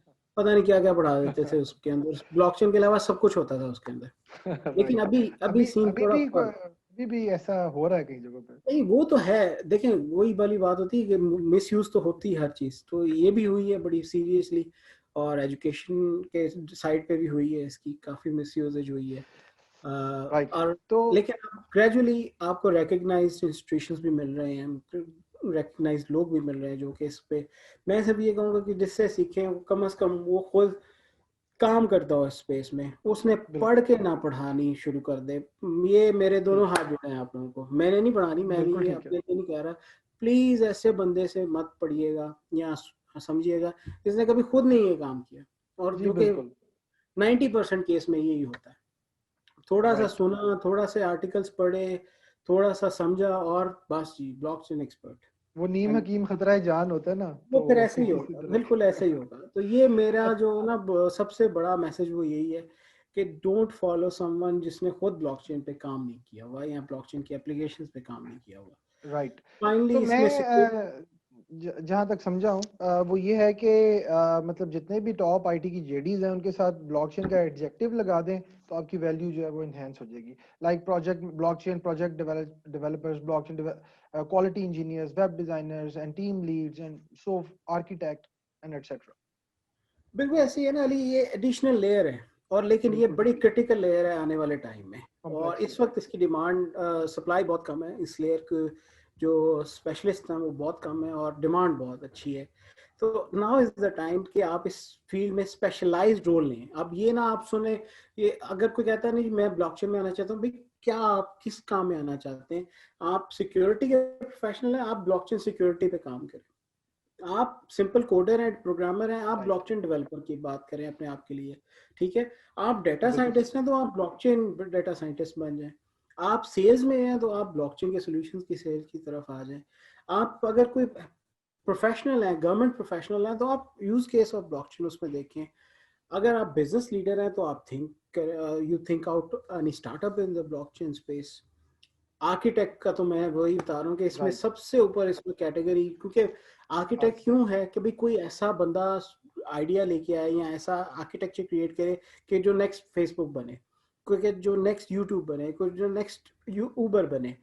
वो हो सकता है अभी आप शायद उसको कंसीव ना कर पाए, लेकिन जितना आपका एक्सपीरियंस होता जाता है उतना ही आपका फिर वो यूज केस पे ग्रिप आती जाती है। समटाइम्स तुक्के भी लग जाते हैं, लेकिन मेजोरिटी ये एक इवॉल्विंग प्रोसेस होता है जिसमें से आप गुजरते हैं। More experience you are in that technology, the better you become as an architect of solutions.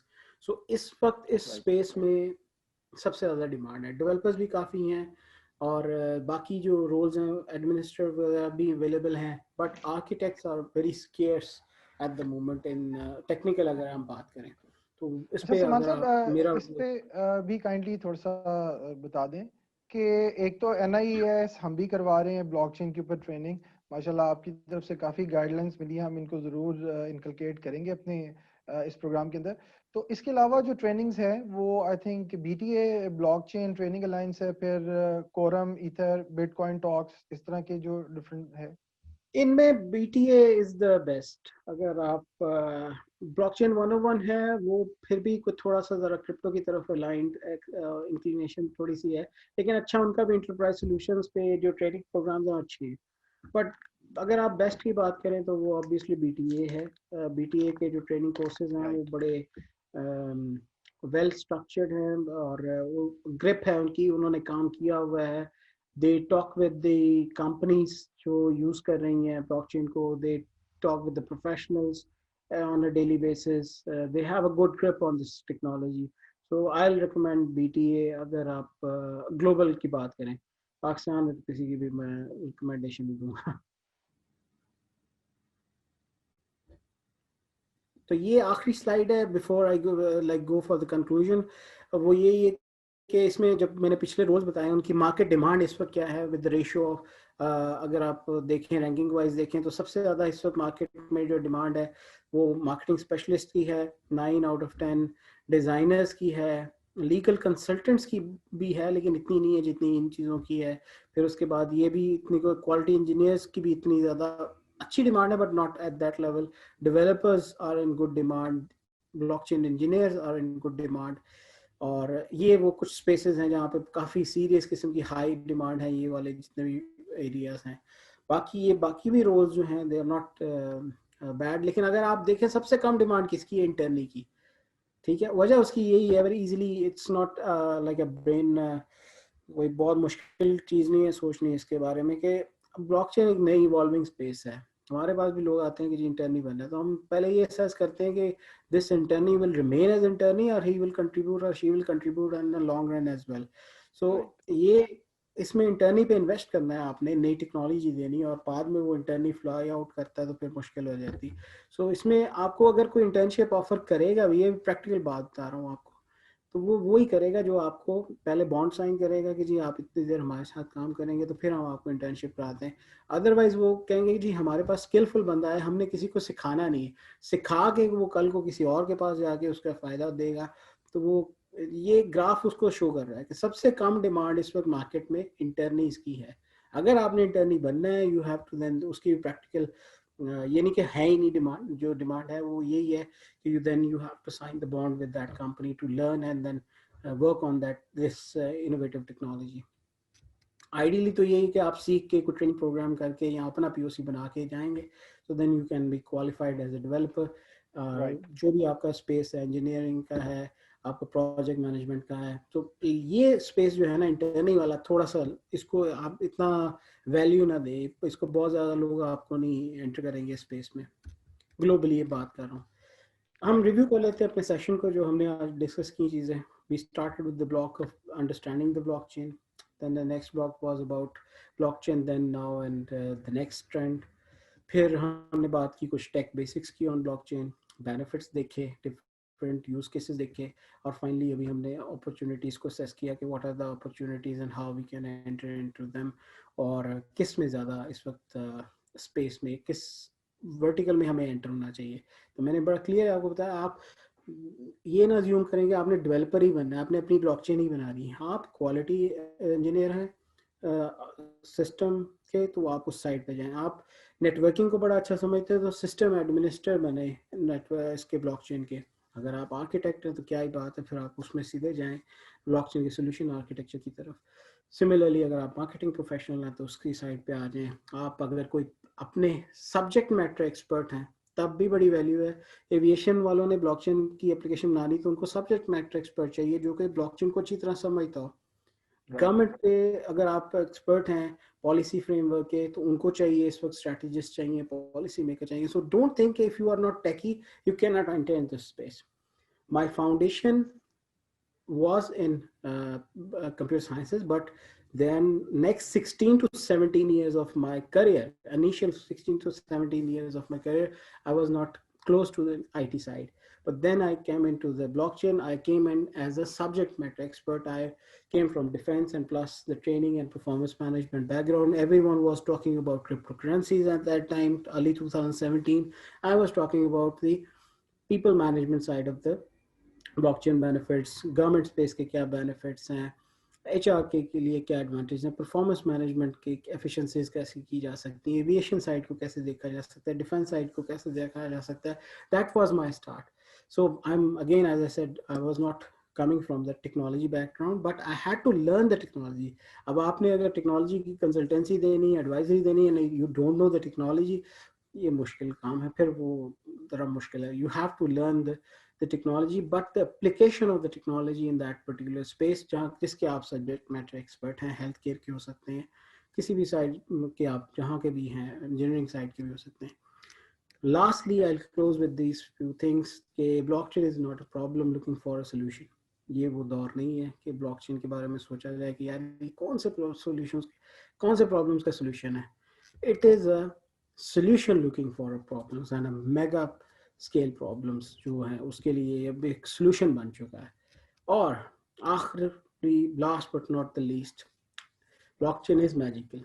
But ये एग्जांपल वही मैं दूंगा कि एक जिनी है ब्लॉकचेन, लेकिन इस जिनी को निकालने के लिए अलादीन को चाहिए जो कि लैंप को रब करे, और फिर जब वो जीनी बाहर आ भी जाएगा, ब्लॉकचेन आपने लर्न कर भी ली, स्टिल आपने उस जीनी से काम लेना है, उस जिन से काम लेना है जो कि ब्लॉकचेन है। तो वो आप अलादीन होंगे तो ये ब्लॉकचेन आपके काम आएगी। पहले तो इसको निकाल लेंगे बाहर, उस लैंप से एक्सपोज करेंगे, और उसके बाद इसको यूज करेंगे, तो फिर ही आप इसका फायदा ले सकते ये हैं। ना हो कोई अगर उल्टी सीधी विश करें तो ब्लॉकचेन जो है वो आपके उसमें पड़ जाए। हाँ, अदरवाइज ये लैंप पाकिस्तान में लैंप वो जिन जो है ना वो लैंप के अंदर ही रह जाएगा, और क्योंकि कोई अलादीन उसको रब ही नहीं कर रहा, उसको बाहर ही नहीं निकाल रहा, उससे काम ही नहीं ले रहा, तो आप वो अलादीन बने पाकिस्तान में, और बहुत अपॉर्चुनिटी है। ये जिन बहुत बड़ा है, इससे काम बड़े बड़े लिए जा सकते हैं, दुनिया ले रही है और आगे लेती रहेगी। ये ना हो कि दुनिया के जिन आके हमारे काम कर दें और हम बस उनको देखते ही रह जाए कि हाँ यार ये काम हो गया।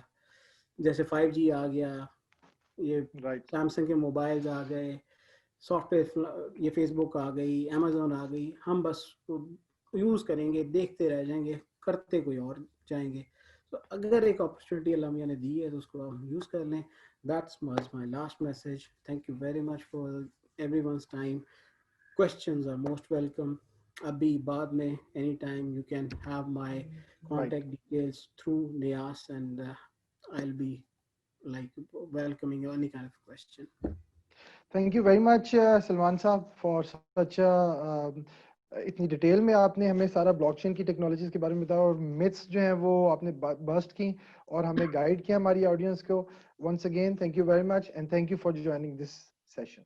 अस्सलाम Thank you very much for having me, and stay blessed again, everyone. Stay safe and stay blessed. Assalamu alaikum.